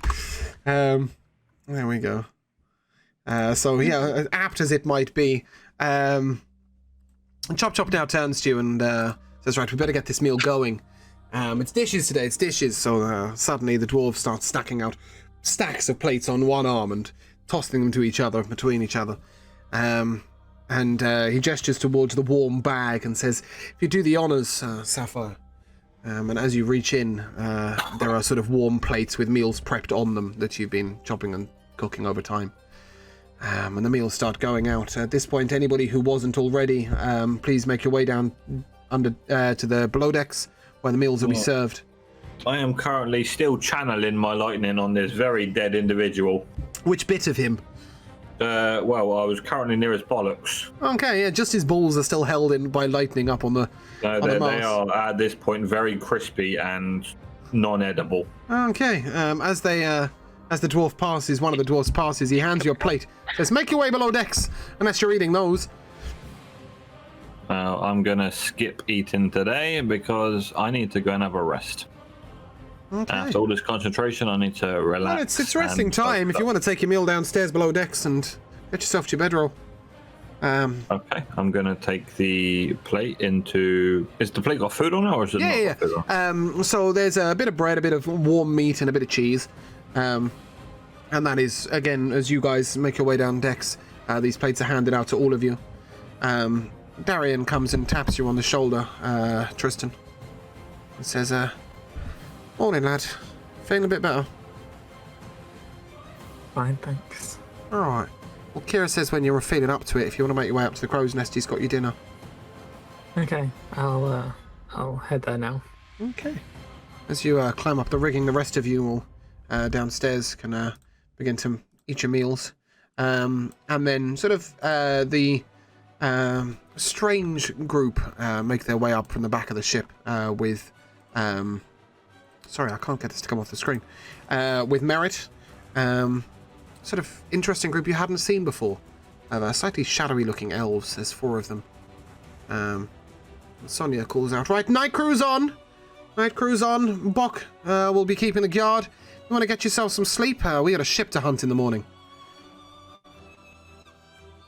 And these 4 elves with dark red eyes, drow, head past and begin to head up to the upper decks. You hadn't noticed them before, and Merritt sees you all looking a little confused and turns around and goes, aye, that's why they keep the space from me. And he sort of pulls back a large section of the wall, and behind you see 4 a sort of elegant chamber, overly large, where these 4 dwarves had been 4 elves had been resting so far. And he slides it back away and he goes, they're not worth bothering, they don't speak common, but they're the best night crew any man could ask for, and you wait till we get up to battle. At this point, if all of you would like to tuck in for the night except for Tristan. Yep, I am going to eat my food very quietly in the corner and then put my head on my bedroll and go to sleep. Okay. I'm setting my bedroll up by Diedrich. Sorry, bye. Diedrich? I don't know who that is. Is that not... Did I get Dan's name wrong? Deacon. Deacon? Deacon, sorry. Yeah, okay, who's Diedrich? Where's Diedrich? I forgot my own NPC. At this point, Olive comes down and says, Aros tells us we should be onto somebody by the morning, so get your sleep well, but sleep with your weapon by you. At this point, Kira is upstairs, up in the crow's nest with Tristan, and is asking, "How are you doing? How are you feeling?" Could be bad, could be worse. I could be that guy. So I made that mistake once. Didn't quite feel like going on with one of Sonia's games. She had me by my ankle in the rigging for 24 hours. So I know how you feel. You can usually just play along. Sonia doesn't get involved too much in the general running of the day-to-day stuff in the ship. She mostly keeps herself to herself. It's only when the games are going she gets a bit rough and tumble. Other than that, everything will be done with Olive, and Olive's a good fair hand. But don't get on her wrong side. She has a cruel streak that's even worse than Sonia's. But she won't punish you for being a gentle soul. She'll punish you for not stepping to when needed. And that is about it. So as long as you do your duty well, you don't have to worry about her. But if you don't mind keeping rest up here. Go on. Rough and tumble, that was barbaric. Yeah, it is, but she sees it as rough and tumble. And I'd rather have her on my side than anyone else's. And you know what? She's got a good side too, to Sonia. You might have seen the young girl at her side. At this point, none of you have, but she says, Ivy's learning the captaincy from Sonia. She's training her up to take on the next boat. That's Ivy Turnbuckle. Yeah, we're training her up to take on the next boat, and she's at Sonia's side day and night, and Sonia looks after her like a daughter. Same with Darian. If you've seen Darian, he's a simple fella, but they look after him. They do. I wish I could say the same for Nava, ship's boy. Derek runs him ragged. But hey, that's the way of it when the ship's boy is growing, and he'll get, when he's no longer the youngest, he'll get his fair treatment. Anyway, Tristan, if you'd like to keep an eye out for me, I'm going to take a little bit of rest up here if you don't mind. And then maybe we'll swap during the night. Oh, I can keep an eye out, and then I take my spyglass out. Yep. So it's keeping an eye out in the night. How's your night vision, by the way? Do you have dark vision? Is that don't think you do you? Pretty sure they do. Yeah, I've got dark vision. Fantastic. So you're able to see fairly decently in the night. Yep. And at this point, we will take a short rest and a short break. And we will resume shortly. A short rest or a long rest? A long rest and a short break is what I tried to say. Sorry, got it all a bit backwards. Okay, during the course of your long rest... Go on. That's it. Oh, we didn't Hey, hear Josh, anything, your mic Josh. cut out. Oh, sorry. Ship-ho! Ship-ho! Olive comes running down. Goes, get yourselves up on deck! The bloody keel's engaged already. Which is still called the Crimson Keel, I promise. Get yourselves up on deck. As you come up on deck, Elris is gesturing towards Arian to come to the front of the boat. I am charging through the middle of the boat, past the big-ass ogre, to the front of the boat, and I am going to cast Fog Cloud on the very front of the boat. Fantastic. Sonia calls down. She's now standing on top of her captain's quarters, sort of 12 or 15 foot up. God only knows how she got up there. And she calls down. She says, "Good work, Warlock! All right. We should be approaching them any moment." Your vision is now obscured, both to Kira and Tristan. I don't know why I've just told the NPC that on voice. But anyway, your vision's obscured. He appreciates it. And the armsman is sort of rallying you all to the edge of the boat, to one side of the deck, to the port side. And he's calling out, that's Golban. It is the left side as you face forwards. I can't really... No, you're with Elris at the front. Okay. The two of you are just staying there. At this point, Ferris is calling down to Athron, saying, "Where do you want to be? Where do you want to be?" Where's the options right now for me to be? Fight's taking place on the port side. I've got the cannons ready, and I'm all right to operate those with Darian. He's not as thick as he looks, but if you have any magic to contribute, perhaps you might want to take up a place there. And he gestures towards a ladder which goes up onto the top of the sort of gnome's hut area that he was using. Then I reckon I should get up on there. Yep. Then, yeah. If you need me on the guns, I can get down on the guns. Just a moment's notice. And... No, you should be good. You should be good. We're practiced to this. There's only the 2 cannons, and there's one of them on each. So, I'll get up there, and as I do so, I grab my shield, pull out my pistol, and load up some rounds. Fantastic. Oh, wrong battle. Let's try that again. So, why have we still got a party counter? Party counter, go away. Oh, off. There we Party don't start till I walk in. Okay, for the sake of combat, 1, 2, 3, 4, and 5, from top left to bottom right. So, Tristan, you will be number 1. You are currently up in the crow's nest. Number 2, Atherin, you are currently positioned on top of the gnomes building. Number 3, Zoran, you are at the very front of the boat, so you imagine we're looking out of the left-hand side of the boat. Deacon, you would be on the edge of the boat with Sapphire, is that correct? Or are you hanging back a little bit, Deacon? Yes. If we was looking out the left, I would be the other side. Yes. Yes, you would. As would number 2. There you go. Sorry, my left and right is confusing when looking right and left. So, yep. As you're positioned, you hear the sounds of battle begin about you. You see nothing through the mist right now, and all of a sudden, a humongous clang as the boat sort of is locked to the port side, and it swings in, and your port side collides with the starboard side of the other boat. And Goldman shouts out, "Make your jumps!" And we come first to Deacon. We're jumping? We're going on? We're boarding? We are! Okay, I run over and attempt to board the other boat. Okay, make an athletics check for me, please. Don't roll a nat 1. I didn't. Good. Over you go. You make the leap, and you find yourself between 2 pirates. Between 2 guards, defenders of the boat that you were on. One to your right and one to your left, which will be here shortly when I find the enemy counters. Okay, I get it. I'm actually gonna... I will... Sorry, just bear with me a second. I'm just gonna pull a couple of you backwards. Move, counter. Move, there we go. Sapphire, it's fair to say you're a little bit further back right now. Ready to make the leap. So yep, you have a guard on either side of you. And as you make the leap, you feel the effects of Bless upon you. And Darian shouts over, "Good luck!" Oh, thank you! I will swing my mace at the guy on my right. Okay. Roll to hit, please.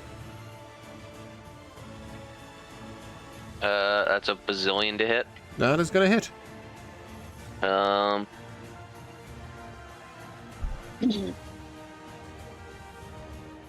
damage.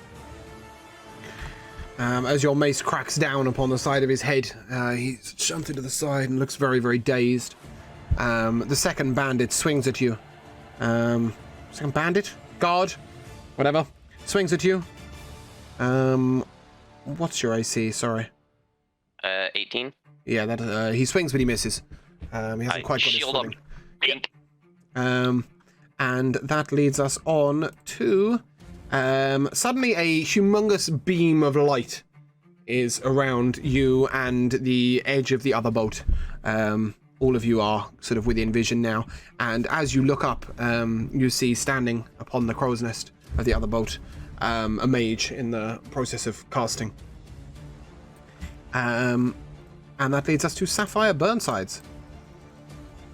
Let's see.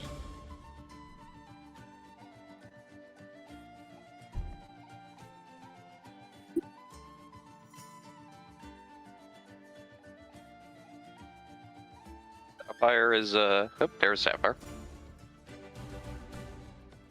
I'm Are you making the leap, Sapphire? yeah. Athletics Yeah, check if you would, please. Check. Just don't roll in that one. 17. Yeah, you making it. You spring over Deacon to then be flanking enemy 2 or close to enemy 1. Enemy 2 being the lad who's just taken a whack upside the head from Deacon. Yeah, enemy. Yep. And if you'd make a dex save for me very briefly. Both of you. 9. That is the exact number you needed. And Hey, Sapphire. look, a 9 as well. Fantastic. So as Ferris sort of yells out the cannon, ballast comes across various bits of pitch and hot grit come flying over your heads, and you duck. The enemy to your right, Deacon, is temporarily looks a bit blinded by the fire in his eyes and appears to be slightly damaged. At this point, Goblin leaps down next to you, Sapphire. And Sapphire, what do you do? I'm gonna punch him in the face. I'm assuming the guard, not Goblin. Yeah. Roll to hit, please.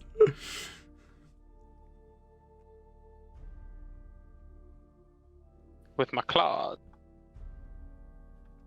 It is a 24 to hit. That is hitting. God. I'm gonna have to move everything. And he takes 8 slashing damage. Mm-hmm. As you claw him in the eye, he drops. Oh, I don't even need that counter anymore. He drops dead on the floor. Yeah. Let's just move these down a little bit. Sorry, I just realised we haven't got much map to play with. So as you slash him in, Goldman calls, "Nice hit, kitty. You got anything else?" I got anything else? No, I just like the punch thing. Oh, okay. I didn't know if you had 2 attacks per turn from base, or is that a leveling up thing? That's a leveling up. Right, That'd be no, nuts. well, it's a monk, right? That's all they do is punch and slash. Which leads us to Zorayan Tin. You are maintaining concentration upon the fog spell. I am breaking concentration of the fog spell. Elvis tells you to dispel it, so you're dispelling it, right? What sort of winds are there currently? It's not too bad. It's fairly light winds. Yeah, but give me a speed. What's a normal wind speed? Anyone? Well, let me give you an example. It lasts the duration until the wind is moderate or greater speeds, at least 10 miles an hour. Yeah, no, this is sort of 3.5 to 4 miles per hour. A gentle Okay. breeze, if you like. Okay, so the mists or the fog will slowly disperse as I let the concentration drop. Okay. And I look at how far away am I from the boat, would you say? I would say you are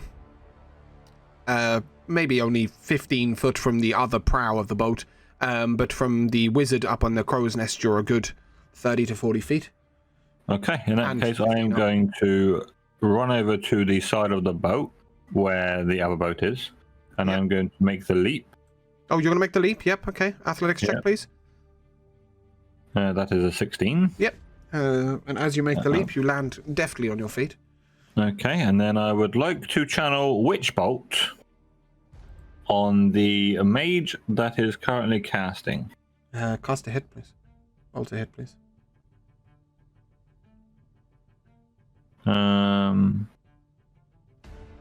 Okay, it is. Oh, that's not very good. A 7. Yeah, unfortunately, due to your obscured vision on the wizard up in the crow's nest, you can't quite get a target with it. And you immediately find yourself rushed by another guard.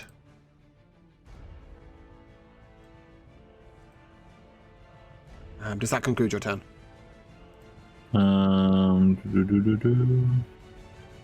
Yes. Okay, the guard that has rushed up to you swings his axe at you.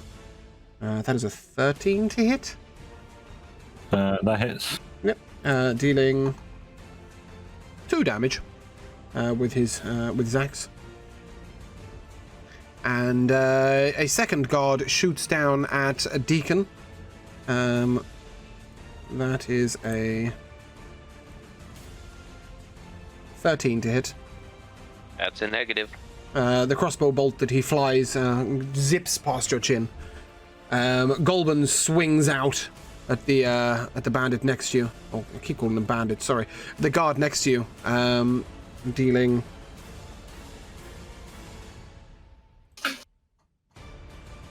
Get my dice rolling, sorry. Dealing 7 damage. Mighty. The enemy that is just next to you, Deacon, is severely wounded. At this point, a larger bandit begins to make his way down his ship towards you. He's wearing quite impressive armor and wielding a large greatsword. Sort of next to him, he has his a scimitar and a dagger, and he grabs the greatsword and he hefts it towards Sapphire. That is a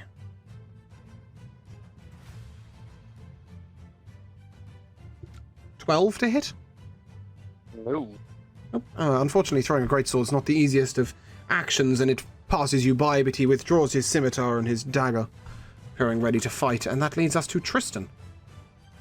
Can I see the Everything. mage from where? Everything. Cool. Yeah, you're on the crow's nest. Okay, I'm gonna take out my longbow and fire an arrow to the mage's like there. Yep, okay, if you'd like to roll to hit.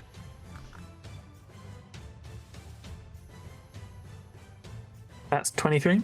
That is hitting. And that's 7 damage. Take him just above the heart in the shoulder, and Kira shouts down, "Nice!" or turns to you and says, "Nice shot!" and then tries the same, withdrawing his bow, and he's got a shorter bow than you, and he fires his arrow.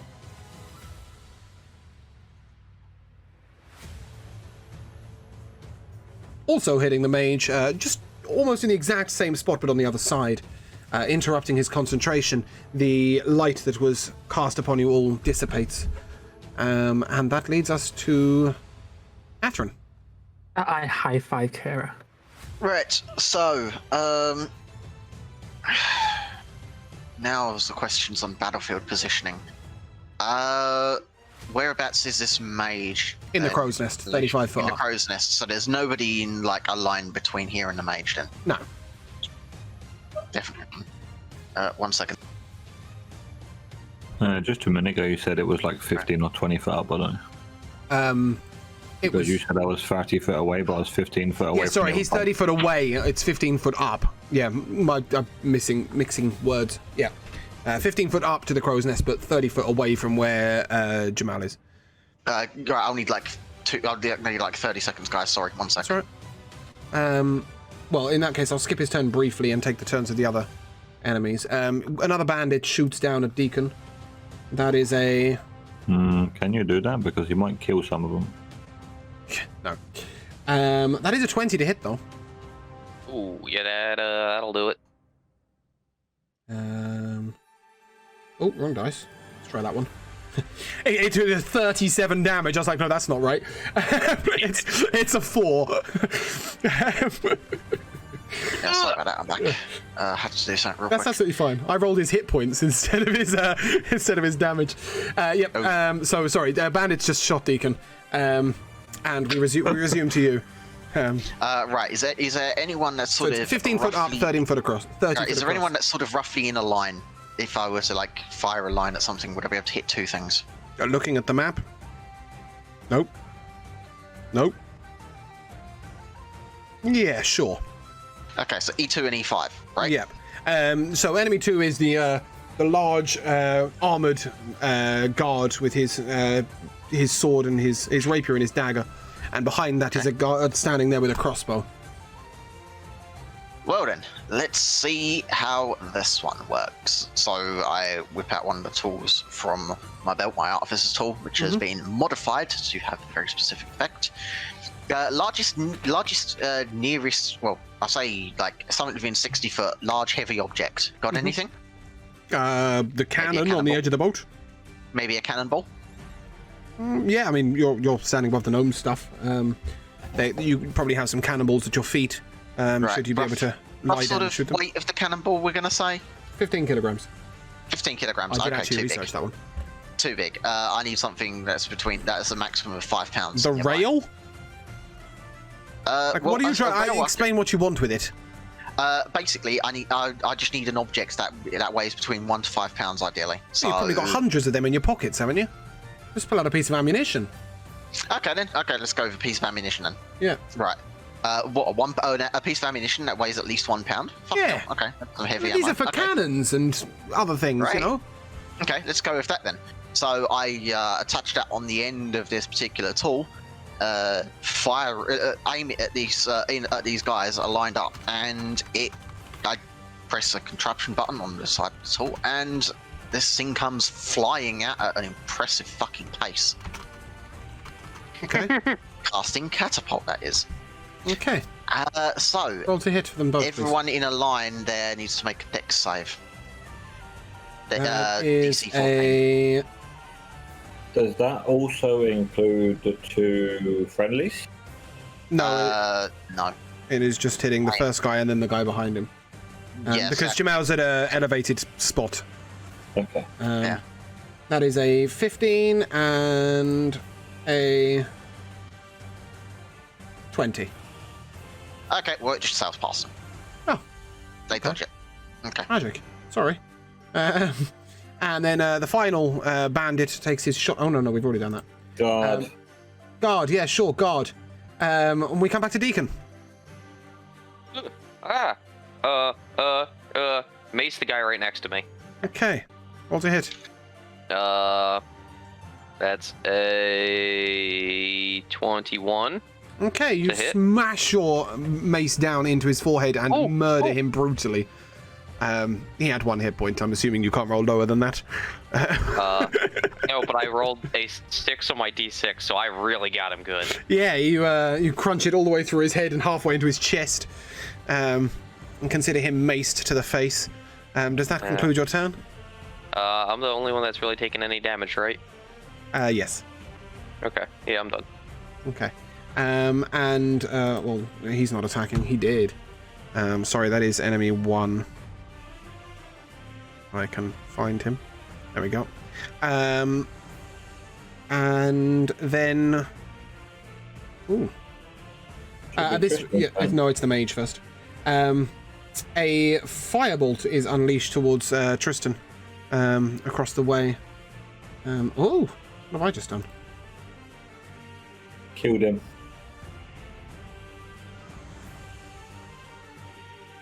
And that is a 20 to hit. That doesn't hit. Are you sure?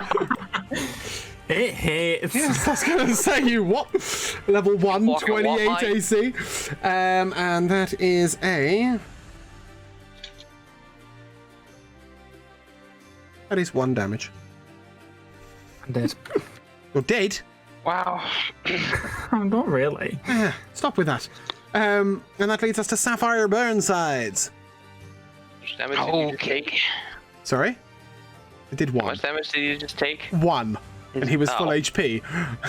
Okay, I've forgotten my number. What number am I? You are 5. It's awful. The only enemy you would Oh, not be able to there hit we are. unless you can make a 30-foot leap is the mage. Everybody else is within your range. Oh, cool. Have you ever met a Tabaxi monk? I'm gonna leap to this motherfucker, and I'm you gonna use go. my razor trait feline agility to double my movements. Okay, so you've made the leap up into the crow's nest. If you'd make an acrobatics check for me. I know you're going to make it. I just am interested in what style you're making it in. 7. Yeah, it's fair to say that you flip down and you have landed sort of just behind the mage. Claws out. Make your attack with advantage, please. Claws out. Negatory. I'm gonna pull out a pot and smack him in the fucking head with the pot. Well, I love Roll it. to hit with advantage, please.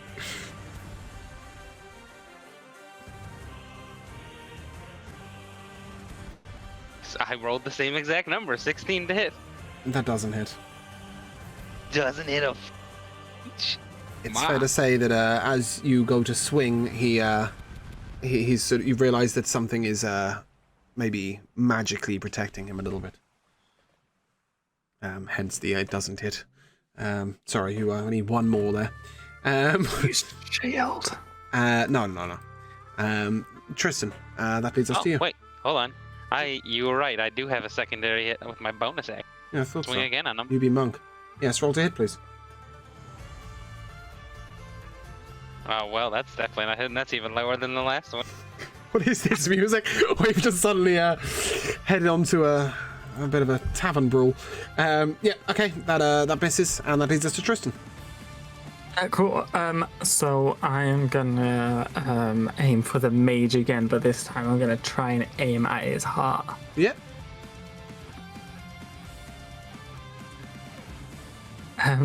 That's not hitting. What did you get? 13. No, sadly not. Okay, and then that leads us to our sort of guard captain in his fine armor with his scimitar, who advances upon... If I can grab him. Advances upon Deacon, who seems to be the only one in range to bash. And he swings once. And hits. For... There's no question about that. For 6 What did he damage. roll? A nat 20. So 24. Hits for 4. Jesus. He Hits then for how much? 4 damage. On the first attack? Yep. And then he swings out with his dagger and misses wildly. He hasn't quite got his dual wielding feet down yet. Guys! You good? Oh, yeah, I'm great. At this point, Grolban sort of steps in front of you and takes a swing at this dude, dealing 12 damage. And this armored captain looks severely wounded. And that leads us on to Zorayan. I'm going to shout over to Bok. Who's currently playing the bagpipes vigorously, trying to encourage you all. Okay, Bok, can you help us do something? You know, you make our ship unstable. Can you, like, make their ship unstable? You know, just, like, try and jump across, put a big hole in their boat. Sonia laughs and says, if you want Buck to charge, you might want to get out the way. Okay. Well, I mean, I've made a suggestion, so at this point, I'm just going to try and cast... Dan, what's your health like, currently? It's more Teetering. than 1. Yeah, but what is it? My knees are shaking a little bit. Okay, in that case, I know there's an enemy. I'm free, correct? Yes. I know there's an enemy next to me. I'm going to cast Eldritch Blast on... I think it's Eldritch Blast? Yep.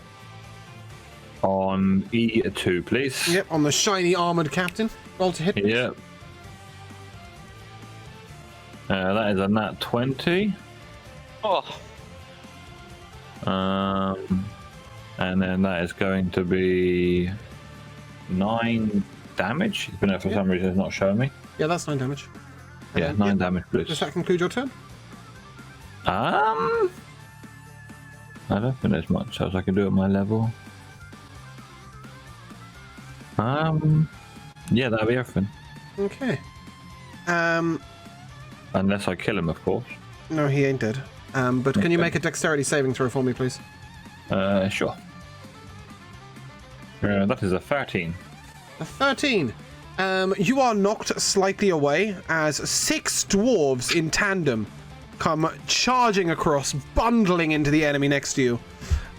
They swing wildly, and between the 6 of them, decimate the enemy next to you. And they begin to move over towards the armored guard captain. At this point, Olive is now next to you, Deacon, and is swinging out. Darian has attempted to heal you, but has just cast Bless again. Because that's all he got. we take those. However, at this point, Ferris realizes you might be in a tiny bit of trouble, and casts over to you. You gain 2 to your armor class. Just Deacon, or is it an area? Just Deacon. Okay. And Grolban swings again at the enemy next to you, who is now looking very hurt. And the cannon goes off from Darian in the side. and some pitch shoots over towards what you see as enemy 5, where there's a few people fighting. Bok sort of lets out a cheer while bagpiping away, and that leads us to Deke. I will bow my head down a little bit and say prayer and cast healing word on myself. I thought you might. And right as I get to the whatever piratey equivalent I have to amen, I will look up at the guy that's next to me and smack him with my mace. I believe it's Armen. Armen. Wow. That's going to be a 8 to hit. No. Man's wearing armor. It just sort of jinks off, unfortunately.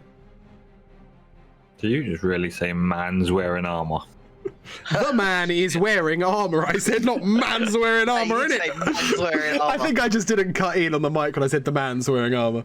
But the real question is, I do, however, look reinvigorated now. Fantastic. At this point, a couple of the darker of your crew members appear next to Sapphire. They seem to have snuck around and climbed up the rigging. And the first one makes a slash at the mage. That's pitiful. Dealing 3 damage. And the second one makes a hit at the mage, dealing 13 damage. That's a bit more like it. And that leads us to Sapphire herself. How are your pot slamming skills? Just gonna smack him some more. Okay, roll to hit, please. Are you fucking kidding me? Sorry. I missed both times. Seems like mage armor was incredibly strong at earlier levels. Yeah, it's almost Yeah. like they shouldn't have it that early. It's a level 1 spell. Anyway. You shouldn't be giving it. Not what I meant. That's okay, we can discuss this later. Okay. Very good. And I've rolled a 2 and a 5 like a million times. Yeah. So it's don't the think luck of the mage dice. armor. It's the luck of the dice. DB dice suck ass. The armored captain makes a swing out at Grolben. Missing. And then hitting with his dagger for 4 damage. Who's Grolben? Grolben is your master You at trained arms. us how to fight, yeah. Yes, Golben is your Okay. master at arms, well armored, and I don't know why he's gained an R in his name. He's just Golben. Yep, and that leads us to Tristan. Oh, I'm pulling back my longbow. I'm aiming for the mage again. Okay, roll to hit, please. That's a 25. That's hitting. And that's 8 damage. Your arrow plunders into his cheek, goes through the back of his throat, and the mage falls down dead. Oh yeah! Take that, Sonia. At this point, the armored guy next to you, Deacon, starts calling out, "Retreat! Retreat! We surrender! We surrender!" And finally, Sonia enters onto the Is he battlefield. retreating? Yep, he falls back 2 steps. I'm opportunity attacking him. Okay, roll to hit. He's retreating. Ooh, that's a nat 20. That's hitting. Wait. 8 damage. 8 damage. Fucking kneecapping his ass as he walks Okay. away. And he sinks to his knees and starts begging for mercy. At which point, Sonia finally strides onto the battlefield, whip in hand, Lazy dagger in the cow. other. And she looks around at you all and she says, "Well, that's a good job. That's a good job. Ivy, how do we proceed?" And she turns to a young girl who's next to her. Sort of maybe looks to be in her mid-20s, but perhaps with the elven ears, she might be a little older. And she says, "How are we proceeding?" And Ivy looks around. Ransom?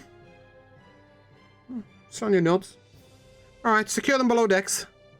At this point, Golben starts guiding you guys to tie up any remaining soldiers. One guard fires his crossbow off at Sonia.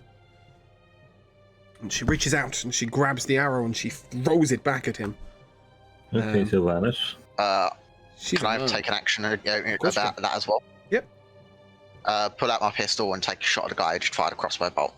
Okay. I want to actually shoot a bitch this time. Roll to hit. Like, I want to actually fucking hit someone. Roll to hit, right?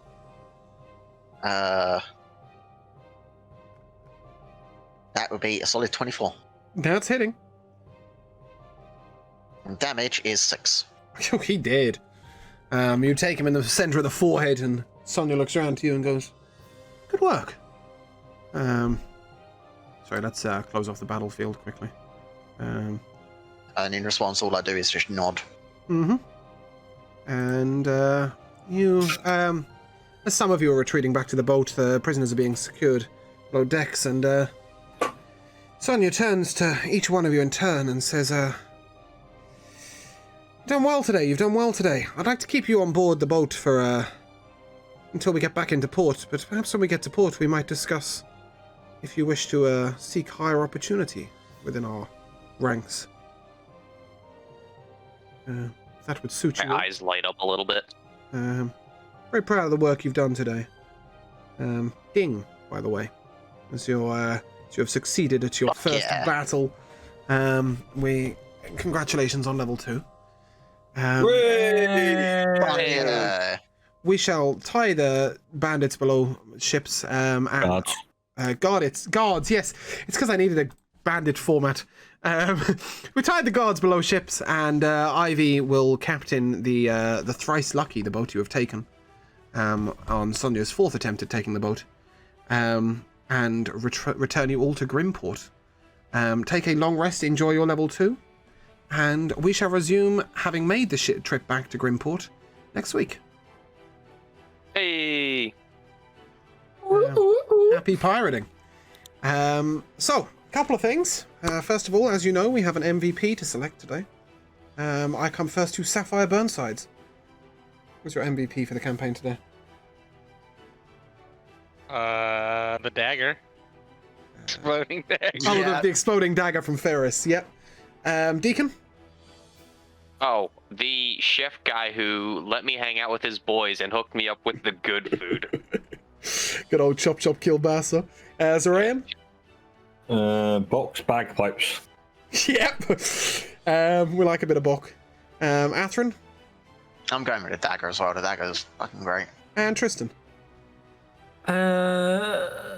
I'm going with the secret lesbian relationship with Sonia and Olive. Wouldn't say it's much of a secret. Fantastic. Well, Right, but none of the rest of us know.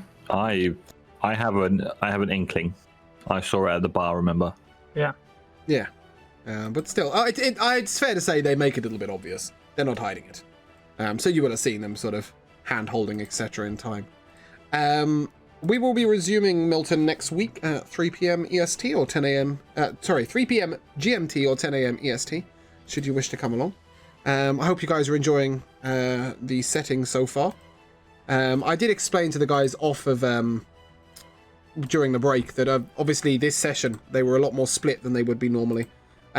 Each of them in a different place, mostly to set the scene and get an idea of their comrades on boat. They will be doing more grouping stuff soon enough, so next week we will see them all together. But yeah, we're gonna raid. We're gonna raid One Up Life, who is a fellow D&D streamer, although I think he's currently playing a game. So please bring your raid call and your sub raid and send some love. And thank you very much, guys, for playing. Is there anything else you guys would like to contribute before we head out?